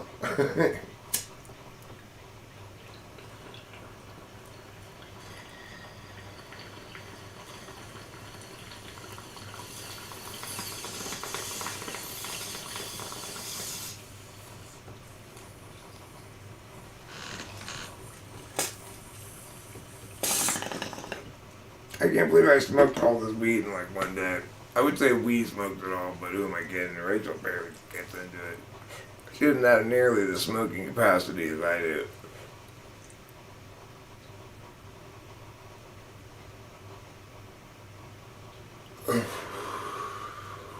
I mean, I think the question to question format is the master level format. You know, it's harder that way. Let's change up our media source, shall we? Thoughts on Musk buying Twitter? I mean, I've always hated Twitter and everything about it. And the reason is because, what's Twitter? Twitter is an attempt to limit real communication. Anything more robust than a quip is inappropriate for Twitter. And that is, I find, contraindicative to my core values. My precious core values. What am I doing? I was doing something. I'm quite sure of it. What was I doing? This is one of my favorite games when I haven't had a lot of sleep, you know.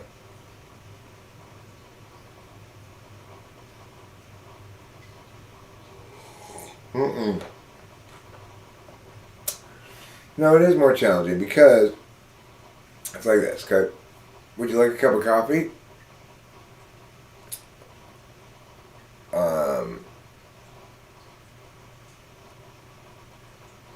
No, I haven't any toffee. Would you like some caramel?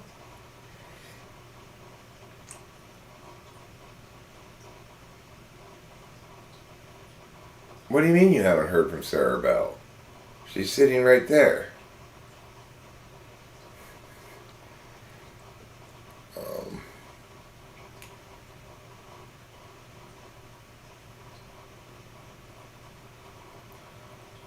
I don't understand what you mean she's gritting her hair. I guess that's a statement, right? Well, what do you mean by she's gritting her hair?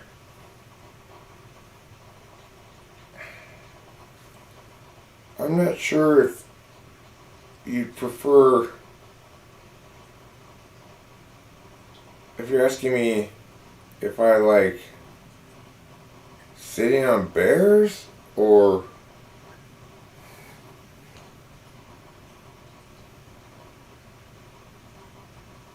spitting on chairs. Can you clarify?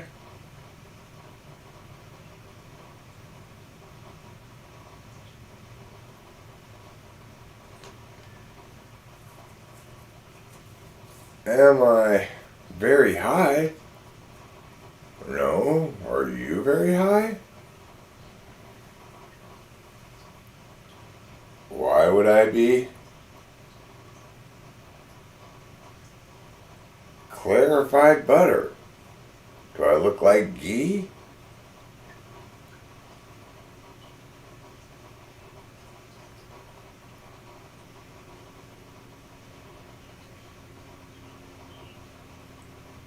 No, I didn't fist shook at she.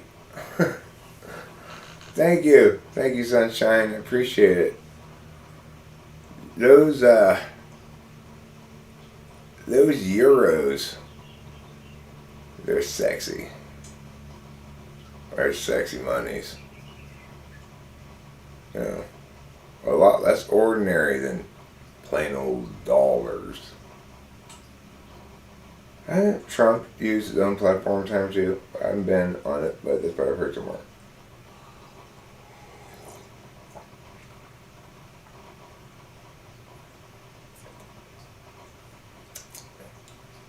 Hello, fuckfaces. How is the world of TWFP? Asks Mac Daddy. Well, as one of the named parties of fuckfaces, I will answer the question. It's not easy going through life with a face that's also a fuck.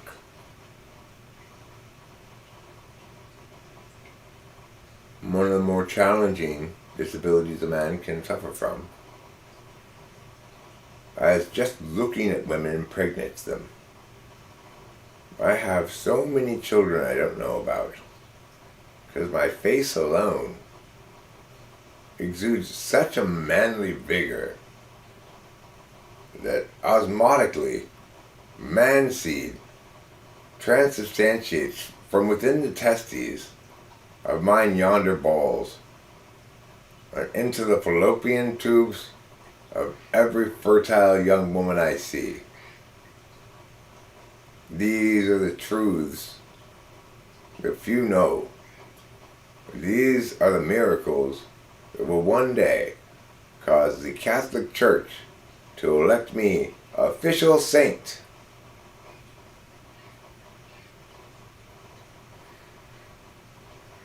I wonder if you be a saint while you're still alive if you paid the Catholic Church enough money. You think? If I donated $1 billion to the Catholic Church, could I be declared a saint while I'm still alive?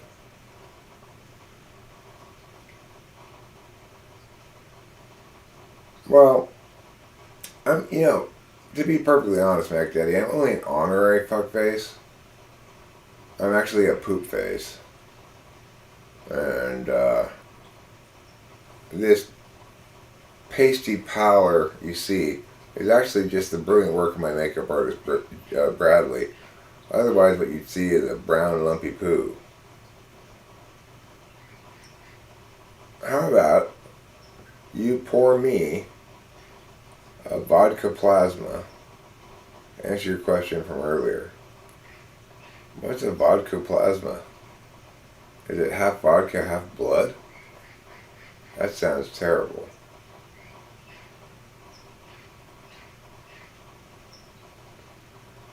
We should stream right through when the bell strikes, which truly marks the hour of the great conception of He. He there standing for host Eric.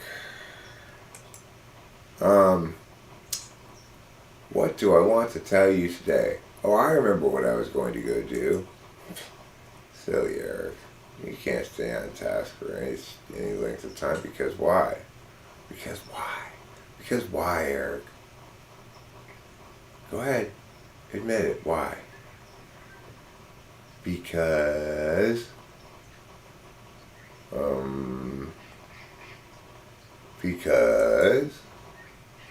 Because I haven't really gotten any sleep in a long time? Yeah, that's part of the problem, isn't it? Yeah, maybe. So maybe you need to think about that. Maybe you need to take a little bit better care of yourself. Maybe you need to stop trying to play dad, whoever you are. I'm other Eric. Other Eric? I have enough trouble with just the one Eric. You know, don't lie. You know you have multiple Erics within you. I know, they're all a pain in the ass. Well, who are you then? I'm the one that's not a pain in the ass. I'm the one Eric who just gets to be like, you guys are a pain in the ass. But we all say that, Eric. About each other. I know, but you guys are wrong. Oh, I see. What makes you more right? Well, I'm Eric. But so are we. Alright, you got me there. Not much I can say about that. Just call it a mother's intuition. You're not our mother. I know. I'm not a mother either, but its intuition is so good it could very easily belong to a mother, and nobody would question it. They'd say, that definitely could have come from a mother. That's how good my intuition is today. It's on pizzoint. Okay? Found pizzoint like these fish behind me. Okay? Like, look at these fish. What are they thinking? What are they doing? Why are they doing it? Nobody knows. Nobody's ever going to know. Why not? Because such things aren't knowable. Yeah. Why not? How would you know them? You'd have to be a fish to know such things. I'm putting them down to half speed. These fish are too fast for me. Okay, good. Now we're cooking with gas. So, I'll tell everybody the bit of good news I have. I have, at the moment, I'm pushed beyond the edges of awake week into when I should be in sleepy week. This is the very last hurrah before I'm done for like 5 or 6 days. So, I don't really plan. I'm in no hurry to stop streaming at the moment. It's like I'm getting more and more like, wow. But the only thing that is holding me back a little bit, and this is the bad news part, I do appear to be out of cigarettes. Which, as we know, is a problem. Because the fish likes to smoke. Marine biologists were alarmed to discover rising lung cancer rates among sea otters and surprised by the culprit. It seems sea otters have taken up smoking.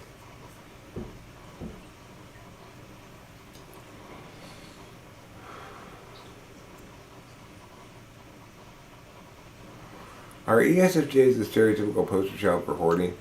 I'd say ESFJs are the poster child for hoarding well. Like hoarding, but not like hoarders, right? So yes, they have a lot of stuff, but they also have mechanisms to get rid of some stuff. They have too much stuff for their space. That's true. But they don't let it get FE bad, right? Because they're FE doms first and foremost. So if it starts getting hoardery and people start giving them a funny look, they go, okay, I can't have that, you know. And the problem that ESFJs have is the one my ex-wife had.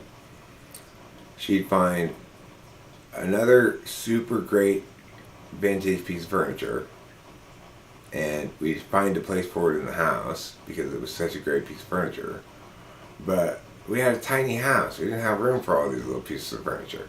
And so she would try to, be TE about it and be like, okay, well, I'm going to get rid of this one and I'm gonna replace it with this one that's smaller, so I could also put this one.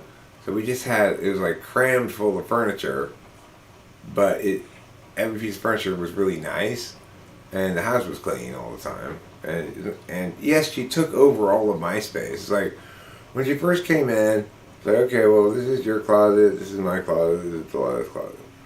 And then it's like, okay, well, Eric, your closet is now the garage. So, okay. So, she took over my closet, she took over the hallway closet, she took over part of Delilah's closet. Basically, and then she started taking over my space in the garage, and I was just like, okay, do we really need these things? But she was very organized about it. It was not like she was just haphazardly piling the shit up, right? She'd get those see-through freaking containers from Home Depot and write on it in really nice, like, bubbly girl handwriting, like exactly what was inside, you know?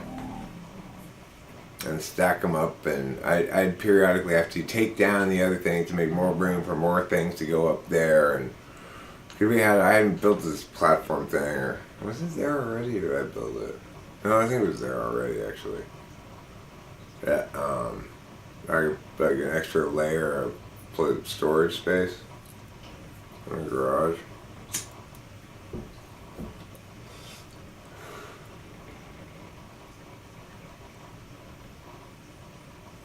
Does handwriting have anything to tell us about cognitive functions? Well, I mean, I would think that FESI is the most likely to care about handwriting, whether it's FESI or SIFE. But I don't know if that means that every ISFJ and every BSFJ is going to have good handwriting, because it's an FE consideration, but it has kind of low payoff, right? So it's like, let's say you've got beautiful handwriting.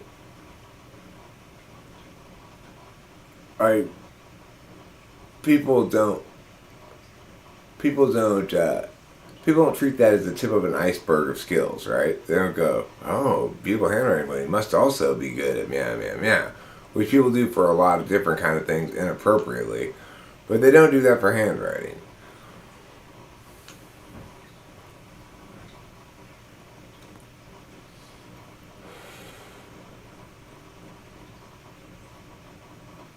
Uranus is tilted, huh? What happens when a planet gets tilted?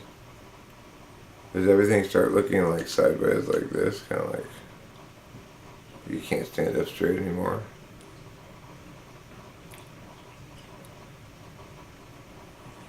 And my ISFJ friend Dave, he's got a fine art degree from UCLA.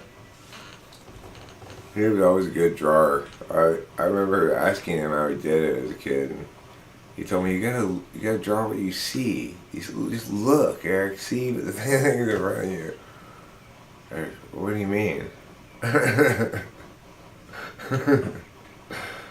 Like, okay, look at the shape of the bush. Okay, it's kind of like round.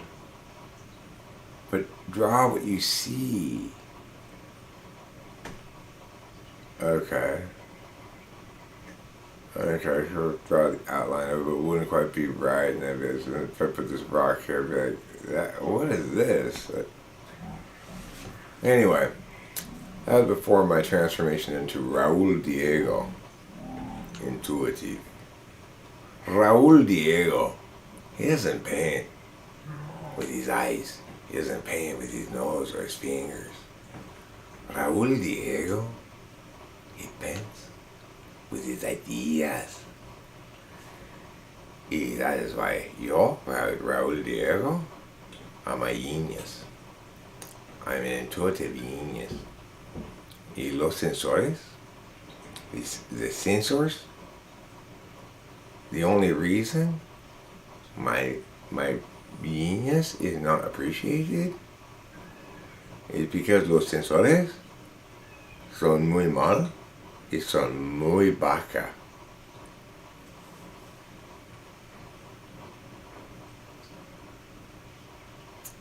which is Japanese for stupid. So, I don't need to see you. I'm gonna paint and all the painting. I paint with my ideas. I don't need to look at things. It's like I don't need to hear something to paint what it sounds like. I don't need to smell something to paint the smell of it. It's very easy. It's like flowers smell like yellow, and like cake smells like brown. That's obvious to anybody. Raul Diego becoming Tiffany.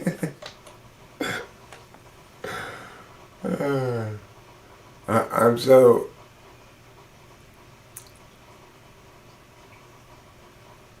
No aspersion casting here.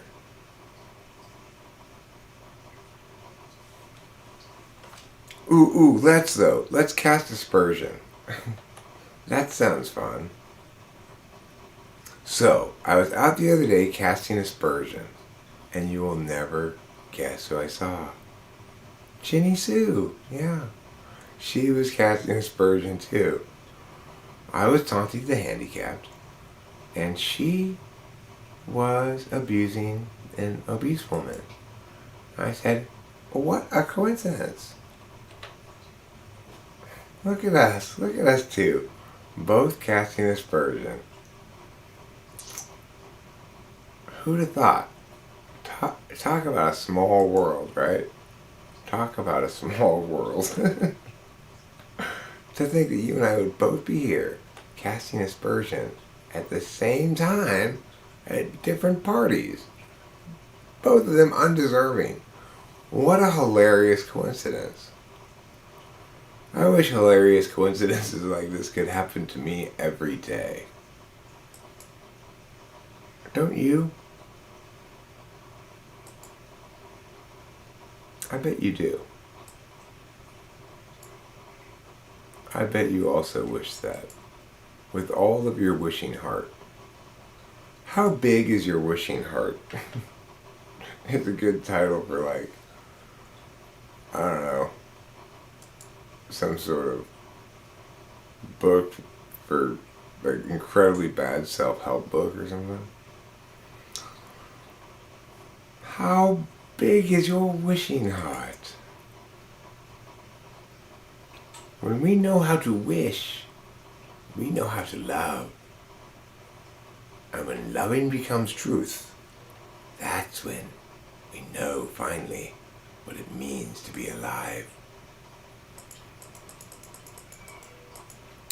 I've decided to sit here in the bushes today.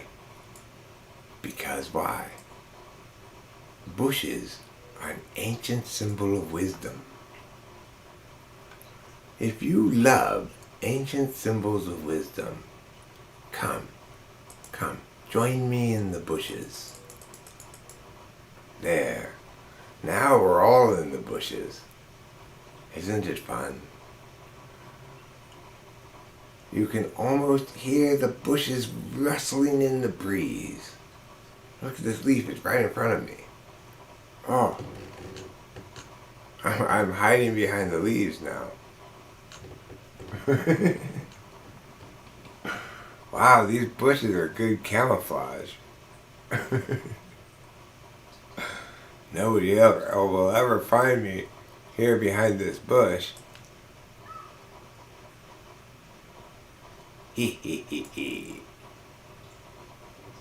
Oh, I'm out from behind the bush.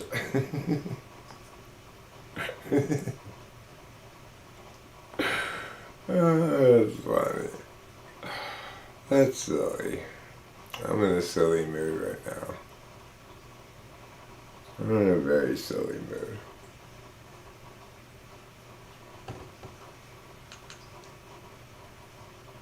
I wonder why I have this recording of this bush anyway. I went through the things I might use as backgrounds.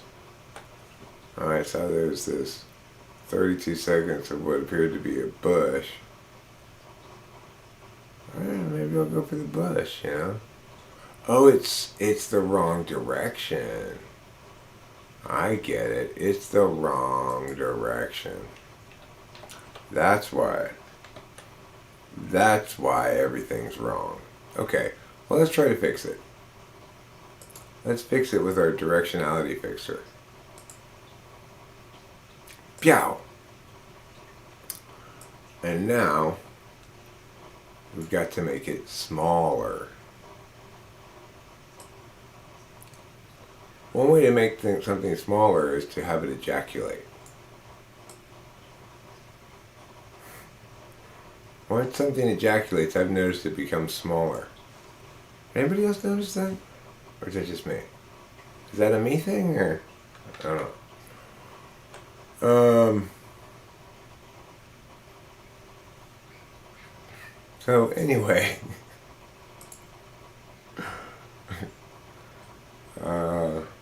That's one way to make something smaller. There are probably other ways to make things smaller.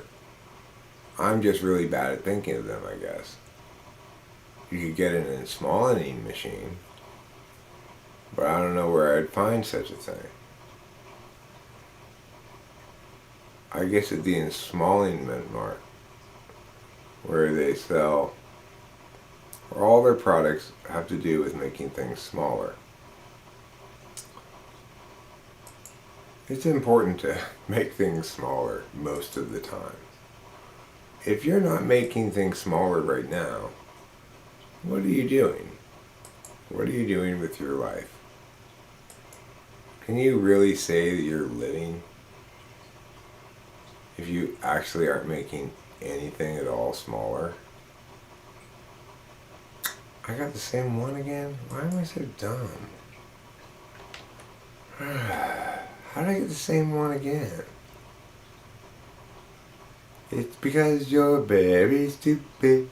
It's because you're very dumb. It's because you're very stupid, and you're not the only one. It's because you're very stupid. It's because you're very dumb. I hope you have no self-esteem because you are the one who sets the record for being the dumbest guy. Every time I look in the sky, a plane is overhead flying by, pulling a banner that says your name equals the dumbest guy who's famous for being the dumbest guy in history. That's me. That's me. The dumbest guy in history. Isn't that wonderful? You didn't know you knew somebody so important. Now you know. Hey, everybody. I was surprised. I didn't know it was going to happen, but I met the dumbest guy in history yesterday. Oh, he agrees. He even sang a little song about it. Good thing we were able to stay right next to this fire, right, Tiff? Well, sure. If you're the dumbest guy in history, how did you manage to get you should at least be smart enough to recognize that. Because that's pretty dumb. You know. Maybe you might call it dumb as a doornail. Or you might call it how in the world did you manage to get this drunk? Smart as a whip. You can call it either of those things. One would be more correct than the other. Oh my God! So if one's in an imagining mood. So anyway, I expected that to stay dark longer. I'm not satisfied with that one. I'm being really picky today about my SE. What kind of activity we got going on there on the side. I'm thinking maybe this one. This would be a good one. It's nice and dark. Looking for a nice dark one.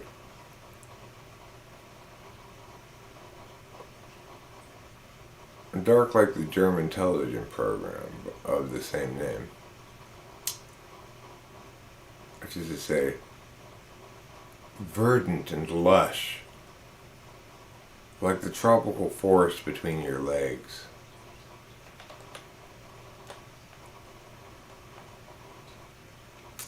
Are you Verdington Lush? Is your name Verdington Lush? Yeah, Verdington Lush. Name's Verdington Lush, huh? Yeah. Verdington is an old family name. And we are the Lush family. L-U-S-S-H. Lush. Huh. Okay. Oh, would anybody consider that? What? Well, you know, it sounds like what? Oh, it sounds like verdant and lush. Oh, my name is Verdant and Lush. Yeah, but my name is gonna sound like my name. Okay, well, never mind. My bad. My bad. Never mind. Strangest thing happened today, honey. This guy was like tripping on my name. What do you mean? He's like Verdant and Lush. It's weird for some reason, but I don't know why. I didn't really consider it weird. I don't know either, sweetie. I mean, I'm part of the Lush family. I don't have any problems. My name's Luxurious Lush. Nobody's ever teased me about it. I know. I'm Burning and Lush and you're Luxurious and Lush. Those are our names and that's fine. There. I know we all feel better that there's this. That, the kids get to play too. I think we all feel better. I just need to mute them. I need to mute them.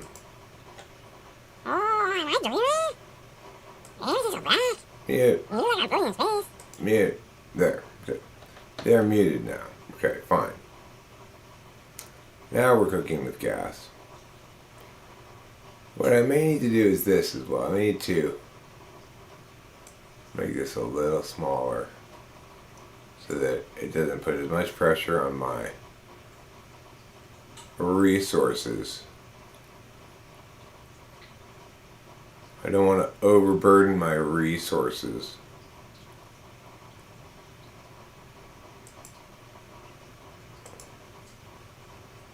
Okay, now I need to close out this Google Photos tab because that's using a lot of resources. Go. I'll close this. That's probably using a few resources itself. And I'm going to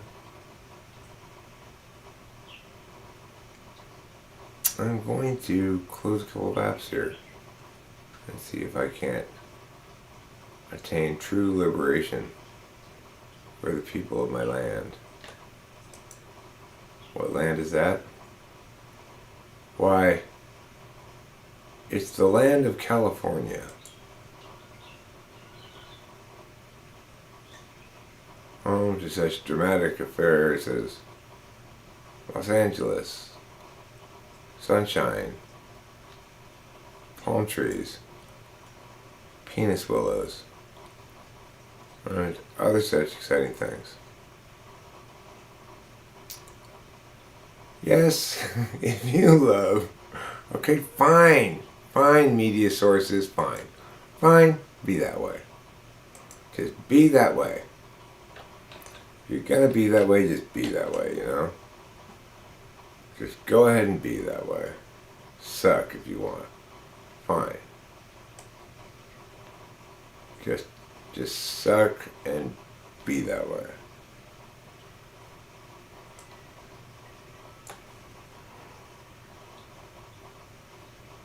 Okay, but does Genexial have kids dancing over his head? Does he have little dolls dancing over his head? Is Genexial refraining from playing horrible music? Probably not. I am, right? I'm not playing any music, so you couldn't be accused me of playing horrible music.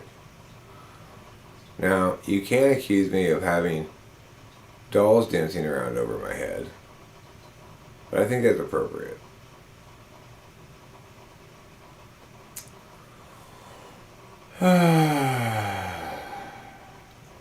There, now it's better though, huh? Now we all feel a lot better about it. Now we're all enjoying ourselves again. It's a picnic. I brought a checkered picnic tablecloth. I brought a wicker picnic basket, and I have filled it with the following items: potato salad. Oh yeah, real potato salad. That's right. And what else is in my bag of tricks? Sandwiches. Yes, sandwiches. I've got 3 different kinds of sandwiches: roast turkey, ham and cheese, and for you vegetarians, I'm offering twigs and pebble sandwiches. So you too can enjoy eating even though you don't eat real food. Because I am considerate like that. That's just how I roll. I'm not inconsiderate.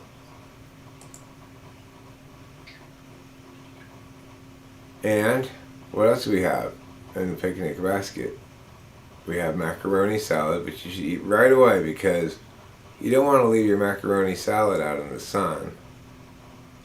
That would be ill-advised. It's got a lot of mayonnaise in it.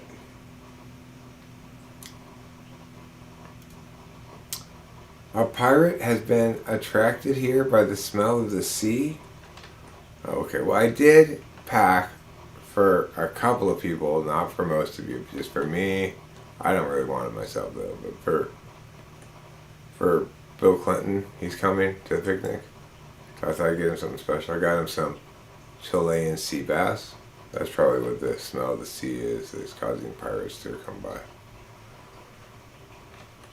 It's his favorite kind of sea bass.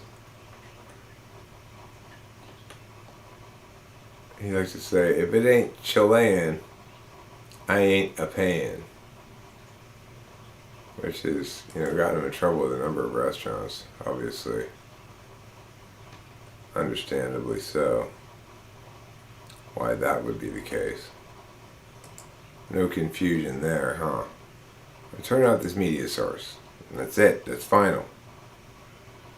I'm not playing your game anymore, media source. Just knock it off. Okay. Anything else open? Have any other freaking apps open? Notepad. Can I close Notepad even?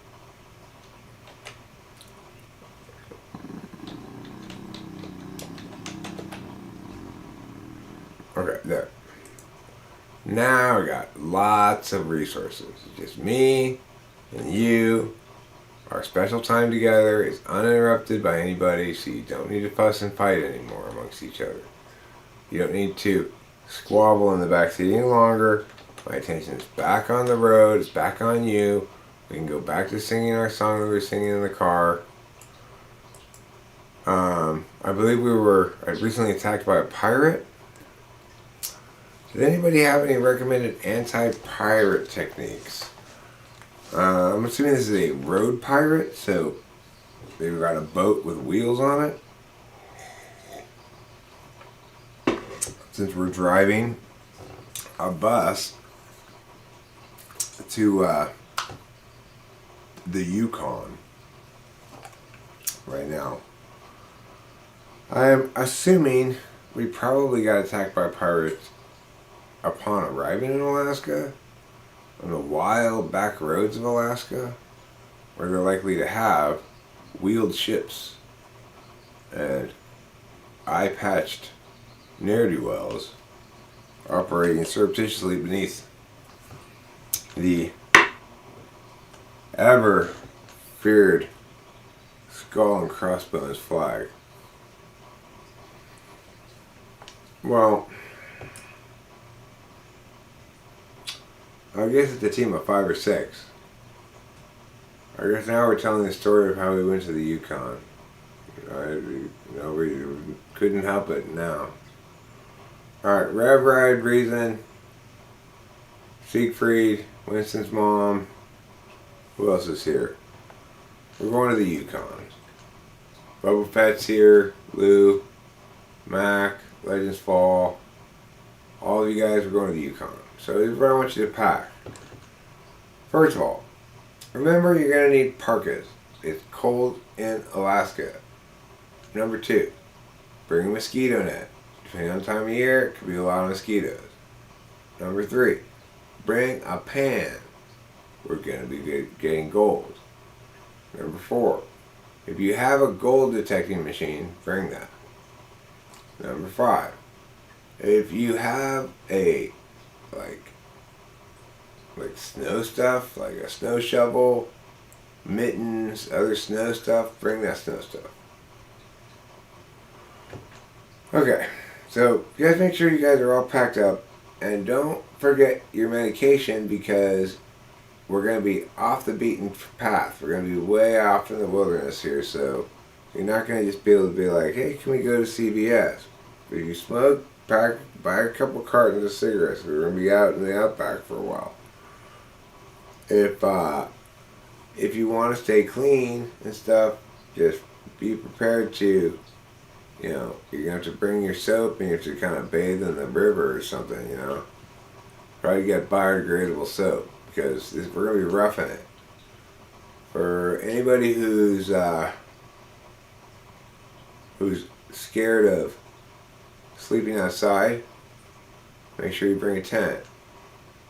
Even if you're not scared of sleeping outside, bring a tent and a sleeping bag. Okay? So, now that we got all that covered, you guys are all packed up. You guys step in backpacks. Okay, Boba Fett. Oh my god. Winston's mom, can you help Boba Fett repack his pack, please?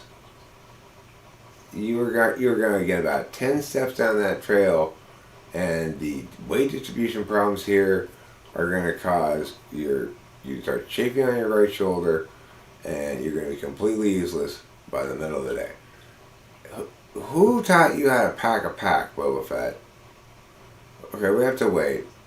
Don't worry, I'm driving the bus, so we don't have to bother the bus driver. It's a cool bus. It's got a lot of amenities on it. We've got asteroids on the bus. We've got a wet bar for those people who drink. We've got a floor bong for those people who smoke, and we've got a piece of furniture whose sole purpose is to slide out trays and surfaces of different kinds for different purposes. So, like, there's a tray for smashing up your pills, and then there's a tray for like cutting white drugs out. There's a tray that's specifically to catch keef and stuff, so you can do all your wee stuff on that one. And there's even a drawer for cigarettes where you can put like your emergency cigarettes in there. And well, Siegfried, if you recall, we talked about that before the trip. I said you're responsible for bringing at least one full sheet of acid. Because, there's like 6 or 7 of us, so we might need it. I'm glad you brought it. What picture is on it? What picture is on the little piece of paper? Is it a cartoon character or something? Anyway, everybody get on the bus. Boba Fett, are you done? Winston's mom, are you done helping Boba Fett? Okay. Siegfried, your pack looks fine. My pack, of course, is impeccable. I had my dad pack it for me. Rev, Ride, Reason, your pack looks good. Do you really need that huge ass knife, Red Knife, Reason? Yeah, well, but it's not a machete though, is it? It's a big killing knife, and that's cool though. But I'm not sure how practical it is. Or you got hatchets as well. and machetes, and smaller knives, and guns. Wow. And hand grenades. Why are you bringing hand grenades? Right reason. Well, I don't disagree that a bear is no match for a hand grenade, but I also see you've got several high-powered assault rifles. Well, I guess in theory 30 or 40 bears could attack us concurrently.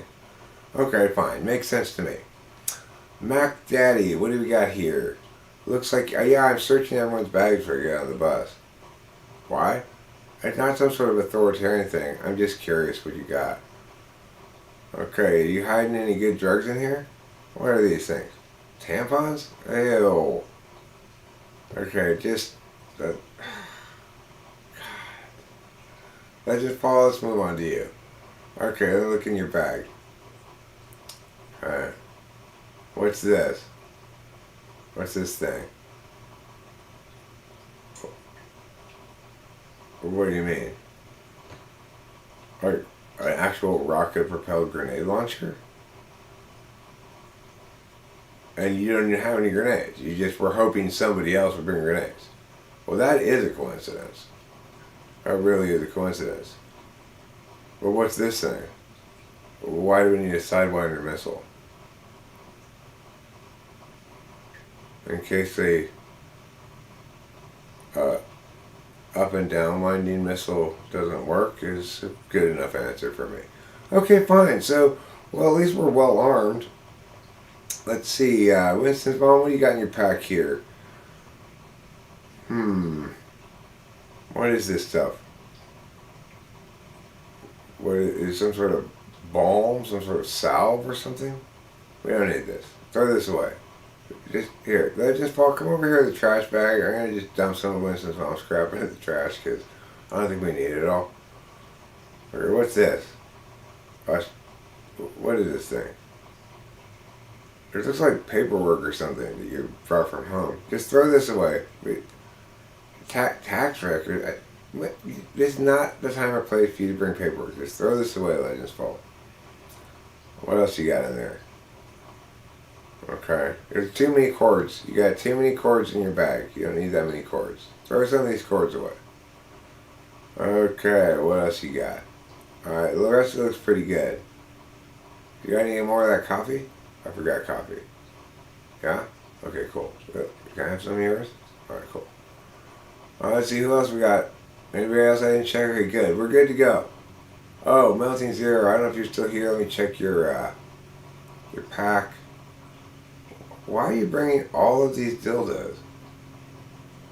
Well, I know you never know who you're going to meet when you go traveling, but we need, what are there? A gross of them. What is that, 36?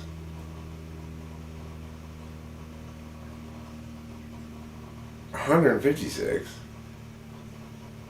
Is that a gross? Why do you need 150?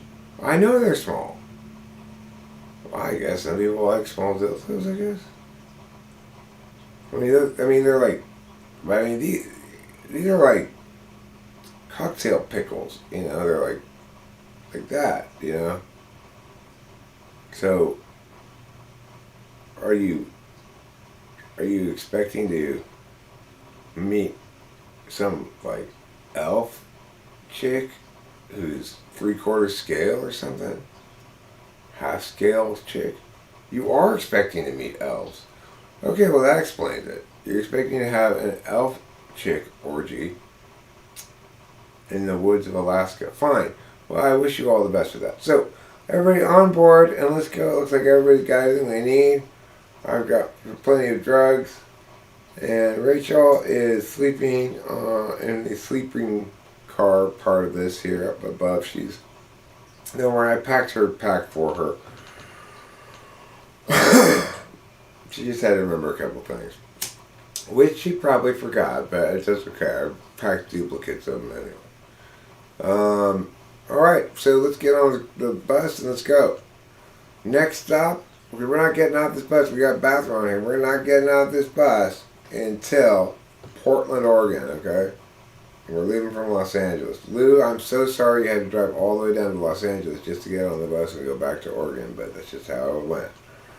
Okay, everybody, let's go. No, I'm in charge of the radio. No, nobody else gets a turn. It's my turn to choose the radio all the time. No, I don't want to hear that song. No. I do like it, but I don't want to hear it because you suggested it. No, Lupe, you cannot put on your tarot card reading show or whatever. No, we're not listening to that. We're listening more to my music. That's it. It's Eric's Greatest Hits on loop from Los Angeles all the way to Portland. There's a bathroom in the back, Melting Zero. Try not to poop in it though, because then I have to stop and empty it the next thing. So just, if you have to poop, tell me, I'll pull over and you can poop outside of the road. But if you have to pee, just use the toilet in the back. Okay, good. We're already past San Francisco. That was pretty quick. I was going 140 the whole time, so it's not surprising. I'm surprised I didn't get pulled over, frankly. We're already past San Francisco. Anybody want to stop any place here for dinner? We're getting up near Redding. Anybody want to stop? No? Oh, good. Eat your snacks you brought. Check in Lou's bag. I saw she brought a whole shitload of goldfish. Not the living goldfish, the cheese goldfish. The good kind, the cheesy kind, you know. And I think I saw some beef jerky in Melting Zero's bag, so check that. If you're hungry, eat that. Okay. Wow, look, we're already at the Oregon border. Okay, we're going to have to stop for the night. We're going to spend the night in the haunted hotel that's right there at the Oregon border. It's called the Haunted Hotel that Rachel and I stayed at one time. It was a hotel where Jack London, well, this is a tie-in to the Yukon. We're getting to the Yukon. It takes a while to get there. Jack London himself stayed at this haunted hotel and wrote his terrifying stories of horror about where? The Yukon. So we check in. It's very quaint. It's a lovely little location. It's near the Road River and frankly just adorable. Except we all begin to get that odd feeling. Hey, we didn't make it to Portland, Siegfried. That's to be expected. I said Portland. That was aspirational. That wasn't our plan per se. That was just me talking out loud. Okay, don't try to hold me to my plans like that. You know I don't like that. Siegfried, I can tell you and I are going to be at odds this trip if you start trying to impose your rule-driven schedule logistics down my throat all the time, okay? So you just knock it off. Now come over here and smoke a bowl with me, alright? Here, smoke a bowl. It's cool. No, we're still friends. No, it's fine. I'm not that mad. Just come over here and smoke a bowl. Sunshine, get over here. You need a bong rib too. Okay? You both need bong ribs. You're getting fussy because you've been on the road for too long. Go. There's a dining room in there. It's still open. Go order whatever you want.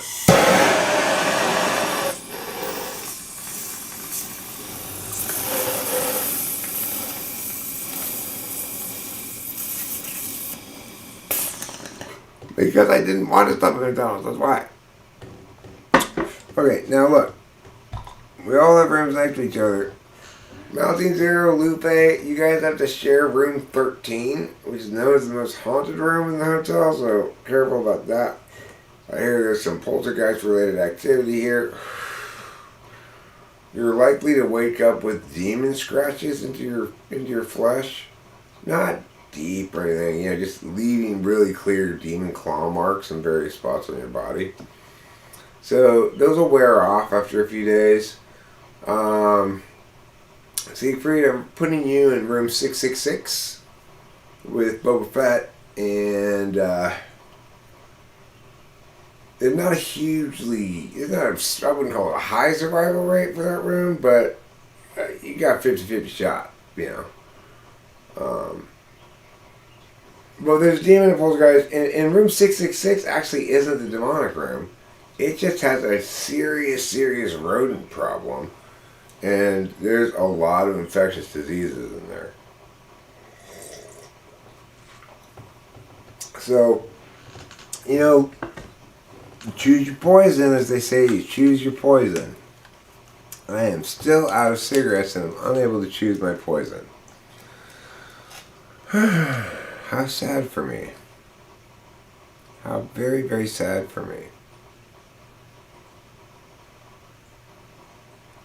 When you're out of cigarettes, everything looks bland and blue, and you stare so longingly for more. When you're smoked out, I would like some cigarettes. Instead I've got this empty gets. There's nothing inside here. How am I to smoke?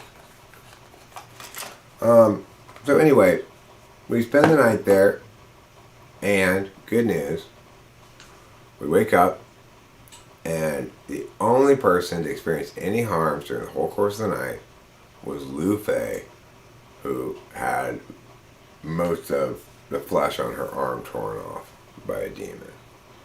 But we've got it bandaged up. It's seeping. I'm not gonna lie, it's seeping. It was seeping a lot of blood, and then it became kind of pussy blood as it got infected. It's very infection prone, of course, because it's from a demon. But we keep spraying Lysol on it and crossing our fingers. So Lupe, just keep that arm elevated. And hey, wait, hold on. We're halfway to Oregon, halfway to Portland. Is Dark Sunshine on the bus even? Did somebody forget about Dark Sunshine? Oh, for fuck's sake. We gotta go back and get him? Okay. Let's go back. Come on. Get on the bus, Dark Sunshine. Yeah, I see you there looking all pouty. Get on the fucking bus. No, don't even pout at me. Don't even pout at me. What am I, like Cub Scout leader here? You're supposed to be able to get on the bus on time. I know I didn't tell you what time, but you should be keeping an eye on me. That's how you know what time. That's how I know what time. That's how we all know what time. Okay, now let's go. Come on. Next stop, Seattle, Washington. Alright. Oh, wait. Look at the deals here. We've got to go through this drive-through weed store on the outside of Portland first. They've got excellent prices. Alright, good. Alright, now, Bopet, can you roll this into like 20 joints? So I don't have to think about it again? And as soon as you roll the first one, give it to me to smoke, please, while you're rolling the other 19. Okay, good. Now we're rolling with gas. We're listening to some good tunes. Alright, what am I putting on the radio now? Oh yeah, that's good. I'm gonna put on YouTube Mix Indie Rock. Alright, that sounds fun. Listen to this Indies rock. This is good. Yeah, we're cruising down the road together. Driving up to Vancouver, and then we'll see Canada. Oh my God, we're at the Canadian border already. Music makes time go by so much faster. The Canadian Border Guard want to have a lot of questions for Lou because of her injured arm. How did you injure it? Did you injure it because you were engaged in some criminal activity? Were you building something with chemicals and it exploded? And Lou was getting increasingly flustered. Melting Zero was starting to go like this, oh my God, oh my God, oh my God, oh my God, like that, just starting to panic, you know. Jeremiah Fix, he was saying strange, enigmatic things in the back of the bus, like, when the maple leaves fall, then we'll be in Canada. So I said, okay, fine. I put it in park. I got out. I said, listen, border guard, Lady Lou got attacked by a ghost. Not a regular ghost, a bad ghost with claws and everything. And it tore the shit out of her arm. You know the haunted hotel there in Oregon back there where Jack London stayed? Yeah, you know about it? Yeah, you know. She was in room 13. And room 13 is notorious for causing harm to people. It's only natural. If we were standing here before you without any wounds, that would give you cause to be suspicious. But knowing that we passed that haunted hotel and had a decent chance of staying in it, you should well anticipate what percentage of people coming from California through Oregon do arrive with equivalent wounds. And the guard was forced to concede that at least 30% did. And so at that point I said, well, I think, good sir, I've made my point, and it's time for you to stop interfering with our peaceful passing and allow us to cross this border. And he stood aside, of course, and we passed through. As soon as we get over to the other side, it's like the trees are bigger, everything smells like maple syrup, and I say, hold on. We pull over about 10 miles into Canada. I say, just shh. And we all listen and roll down the windows, and what do we hear? What sounds like, for sure, it's got to be, we think. Well, we ain't be 100% sure, but it sounds like a Sasquatch.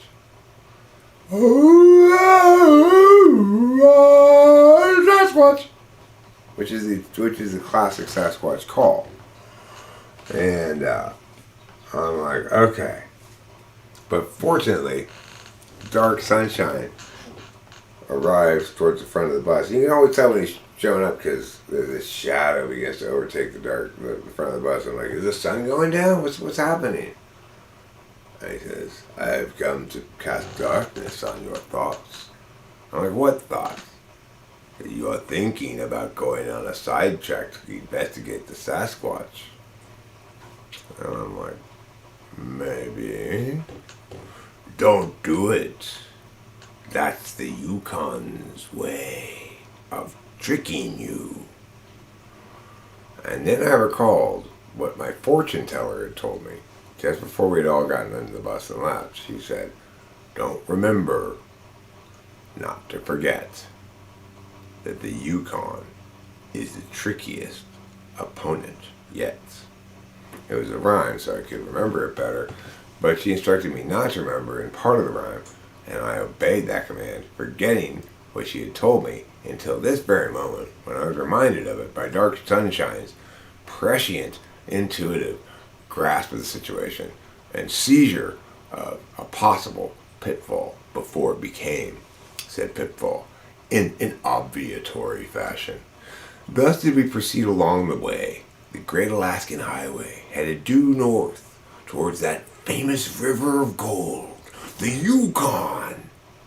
Now, to be noted, we weren't actually going directly to the Yukon River, but rather to a very isolated side branch of the Yukon that we had heard from a map that we had gotten from an actual Native American Indian who got it from a Chinese person who had written it down when he heard it from a German who had learned about it from an Icelandic. This map swore the richest deposits of gold nuggets still sitting right there on the floor of a shallow riverbed. In this particular branch, isolated from the Yukon's main body. Naturally, the bus could only get us so far, as the concrete highway turned into a 2-lane concrete road, and then into asphalt, and finally into a dirt and gravel path that devolved into a bunch of bumpy holes and dips and dumps. And at last we had no choice but to abandon our bus. When we got out of the car, I said, Lou, can you please hand me that big button there? And she handed it to me, and I pushed it. And from out of all of the bushes around us emerged a team of Inuit helpers, each of them leading 2 horses. I said, I told you I had us set up. We've got our own Sherpas. And the Inuits objected, saying, we're Inuits, not Sherpas. And I said, but you're acting like Sherpas. You're the native peoples who are carrying our shit. And I said, okay, but we're still not Sherpas. It's like, okay, are you gonna be all like identity politics with me about this or what? Like, well, we're not trying to be difficult. It's just, we aren't Sherpas. They live in the Himalayas. We live in Alaska. We're Inuits. In fact, I'm like 1/18th Inuit. And my mom's name is Mary Jackson, and my dad's name was Dave Snyder, and they're both from Wisconsin. Okay, but you're still just own it, okay? Own it, Sherpas.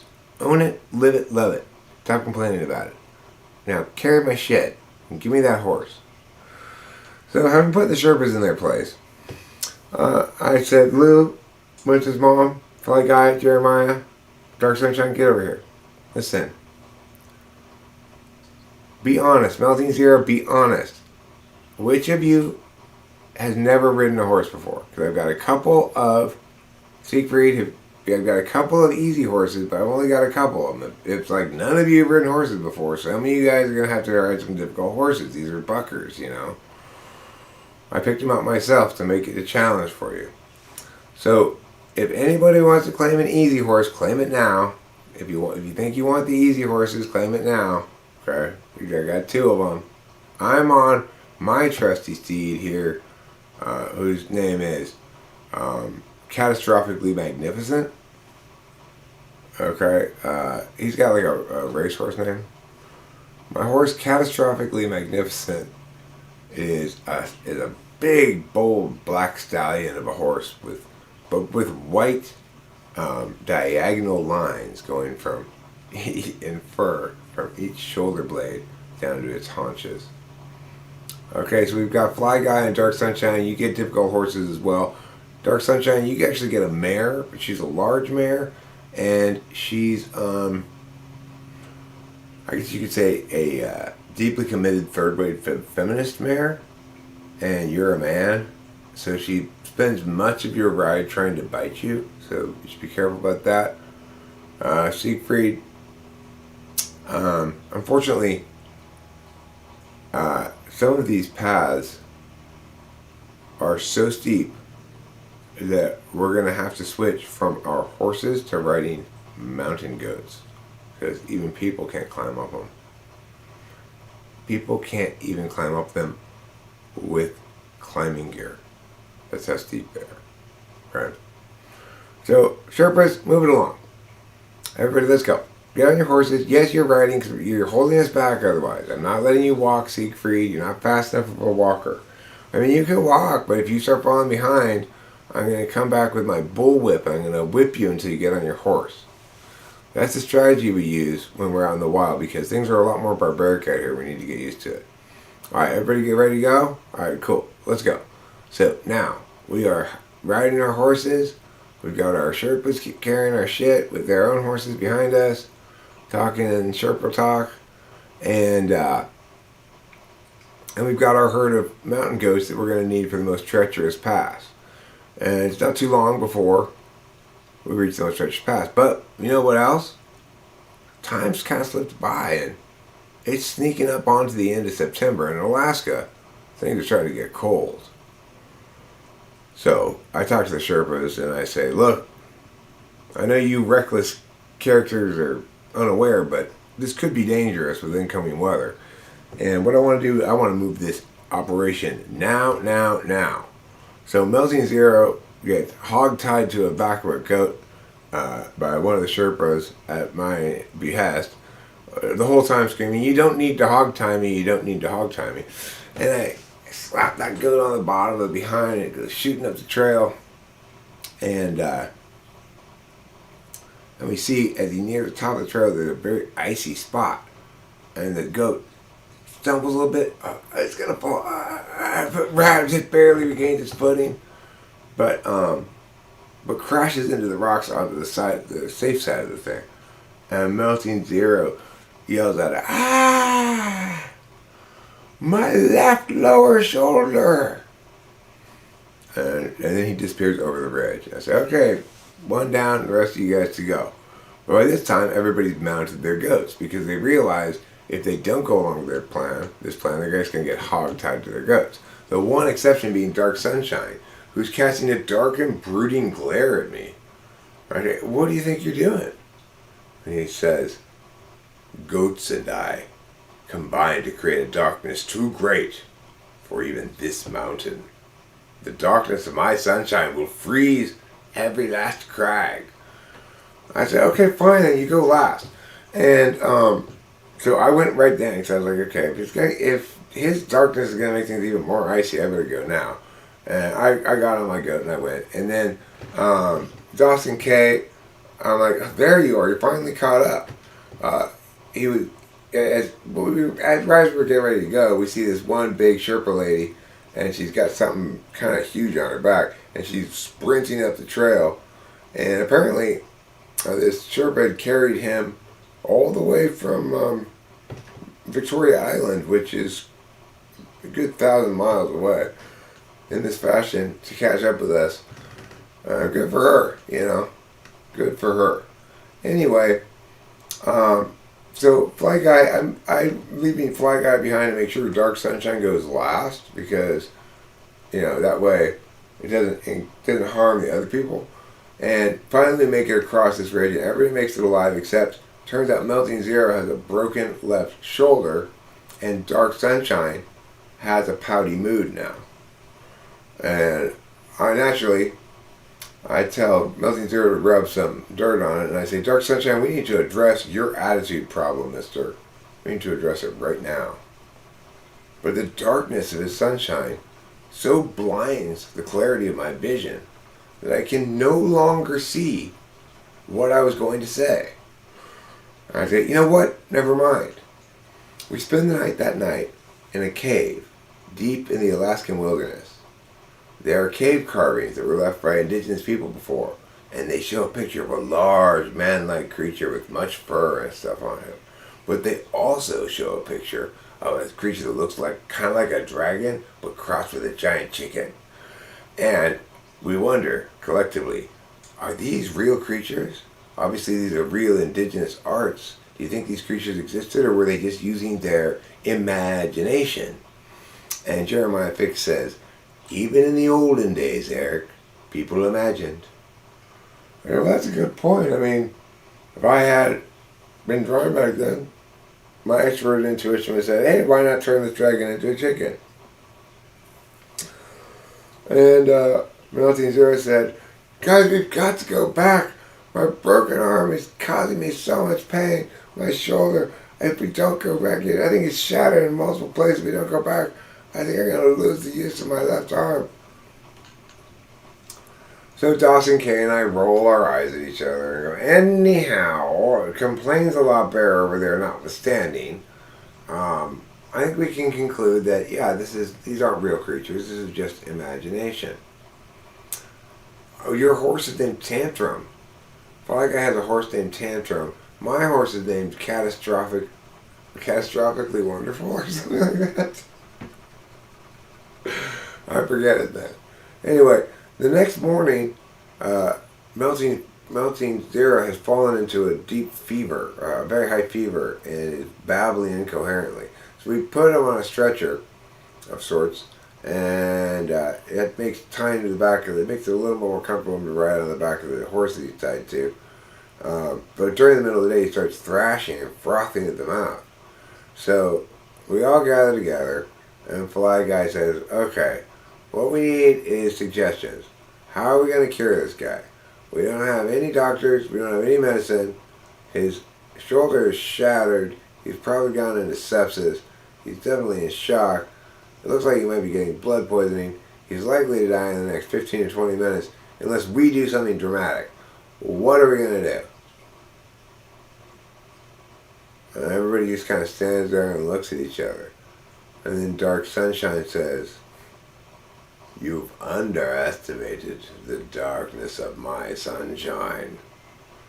And he goes over, and with all the pent-up resentment that he's had for years now, because people don't really like his darkness of his sunshine that much, he goes and he glares at Melting Zero's injuries and wounds until they are so ashamed of themselves that they literally just heal up and go away as we're all watching it.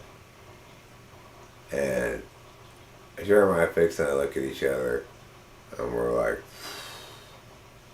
now that's some dark sunshine in unison. I said, Jenks, you owe me a Coke.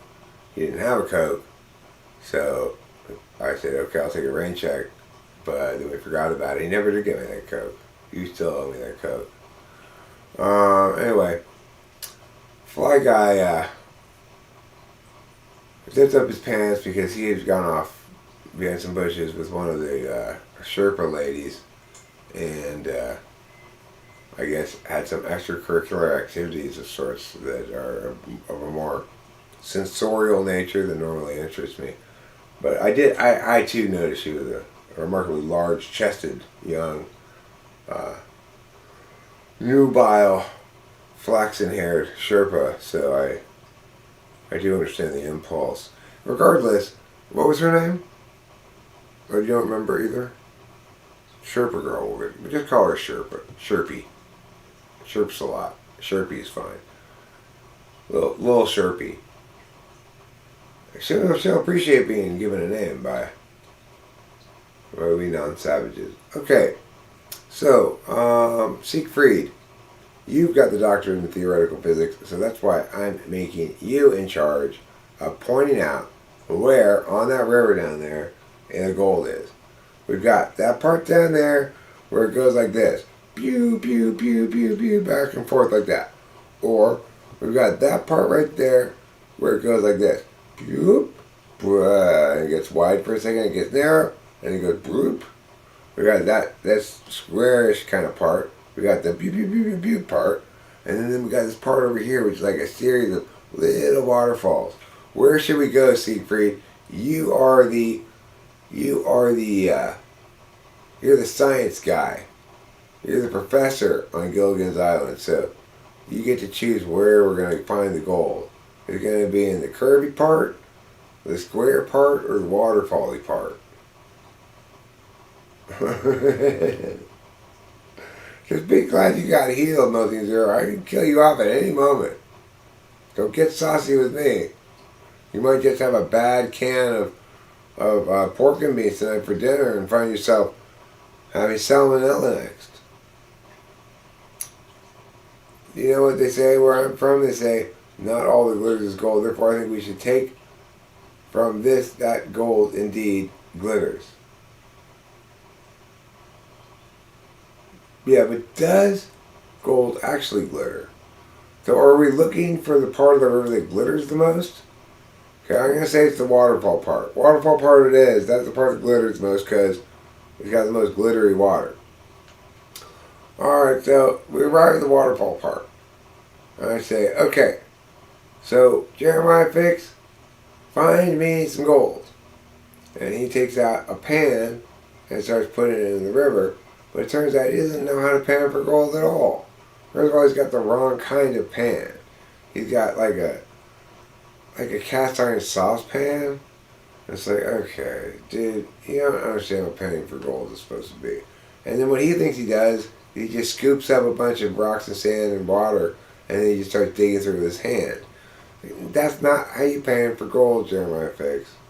But then, just downstream, I see Siegfried trying to set up a whole big ass sluice. And he's got like this, all these like ultra lightweight component sluice snap together pieces. And I'm like, hey, what are you doing sluicing? You know, what do they say about sluicing, don't you? Sluicing is how you loosen your grip on reality. Do you want to go crazy? Do you want to get the sluicing disease? The sluicing sickness, as they call it? Back in 1849, 1,700 murders happened over a span of just 12 minutes. Why? Because sudden onset sluicing homicide causing disorder hit people. Is a threshold. They're fine. As soon as they sluice too much, they go on a killing spree. So that's why I said before we left, no sluicing. only panning for gold. You can visually look around for gold. You can use a metal detector for gold. Or you can drag your penis along the floor of the riverbed and trust in its gold sensing capacities to identify chunks of gold that it rubs across. Those are the only acceptable ways to find gold, okay? You can also dowse for it. You can dowse for gold. But don't be surprised if it douses back. Okay, so on the third day, Mountain Zero finds a piece of gold. It's as big as this lighter. And everyone's like, wow, that's a big piece of gold. How much do you think it weighs? And Mountain Zero's like, it weighs, about an ounce more, maybe. And we're like, wow, that's a lot of gold. And then all of a sudden, we all start finding big pieces of gold. We got put in our pockets, and the problem is, none of us have very good belts. So now that we have our pockets full of gold, all of our pants keep falling down. So we're always having to walk around doing things one-handed while holding up our pants with the other hand. Finally, Siegfried says, this is stupid. We need to hold up our pants better. And he invents something called suspenders. And then we all start wearing suspenders. And before we know it, we find ourselves living in North Dakota, having spent all of our gold becoming multiple sets of barbershop quartet people. Because so enamored were we with barbershop quartet at that point. Because of that other thing I said. So, anyway, that's how this story ends, is we all end up as one huge barbershop quartet group. Even though we're more than 4 people, we're still considered, we call ourselves a barbershop quartet. Call ourselves the 10-person barbershop quartet. And only some of us sing. Some of us cut hair while the others sing, so that we can justify calling ourselves a barbershop quartet, unlike other barbershop quartets, which do no barber work at all. And that's our gimmick, it's our gig, it's our hook. And for a while, things go really well. We make Fargo Weekly's 2024 Up and Coming Business of the Year. 2025 Local Popular List number 3. 2026 on that same list again, number 2. 2027, Melting Zero dies in a tragic accident in which he and Fly Guy both reach down at the same time to try to pick up an ice cream cone and bang their heads together, but both of them are standing on the edge of a cliff and they both fall to their deaths. And it was really sad. And I inherited all their stuff, so that was cool. The end. But the business really went downhill after we lost you guys.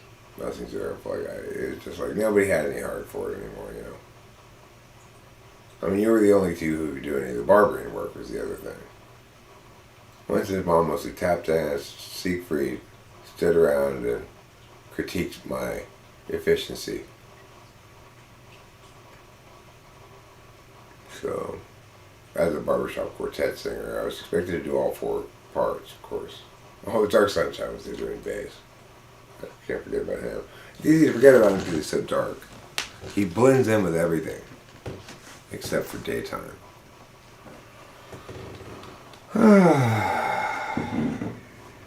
So that's the story of how we all went to get gold and ended up being barbershop quartet people.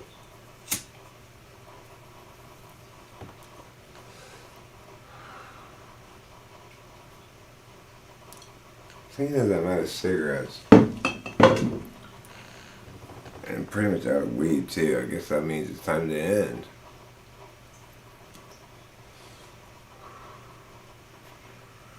Well, unfortunately, Fly Guy, the clip was like this. It was narrow here. You were standing on this side. You're standing on this side. You banged heads and you both fell off your own cliff the other direction.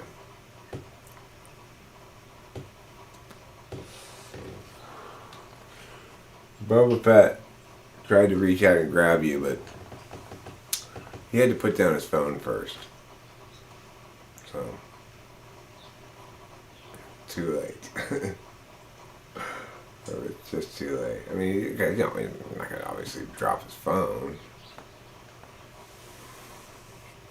Alright, I guess I'm going to play one little song and then say goodbye.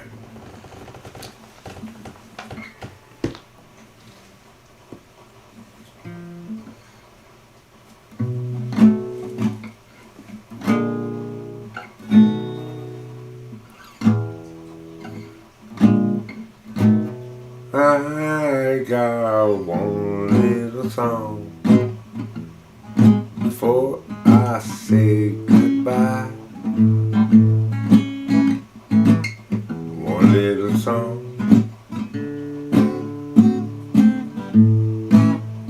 And by.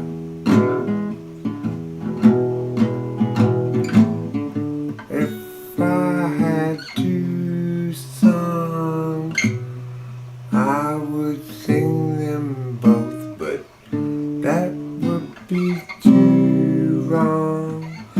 I would subject to roast, so I'll just sing one little song. Then I'll go off along my way to get cigarettes, or perhaps to go to bed and stay and sleep for a bit and catch up there on what I do in underwear when I'm lying between the sheets. One little song and then I go to bed. One little song to get out of my head. There are those who would deny me the night, say I've no right for one song like this, but I would deny those people claim over me. After all I see, I've just got one song in me, and there's just one song to play before I go away. Before I call this stream today stream overway, and I'll do it soon. One song don't last till noon, no. One song has limited duration.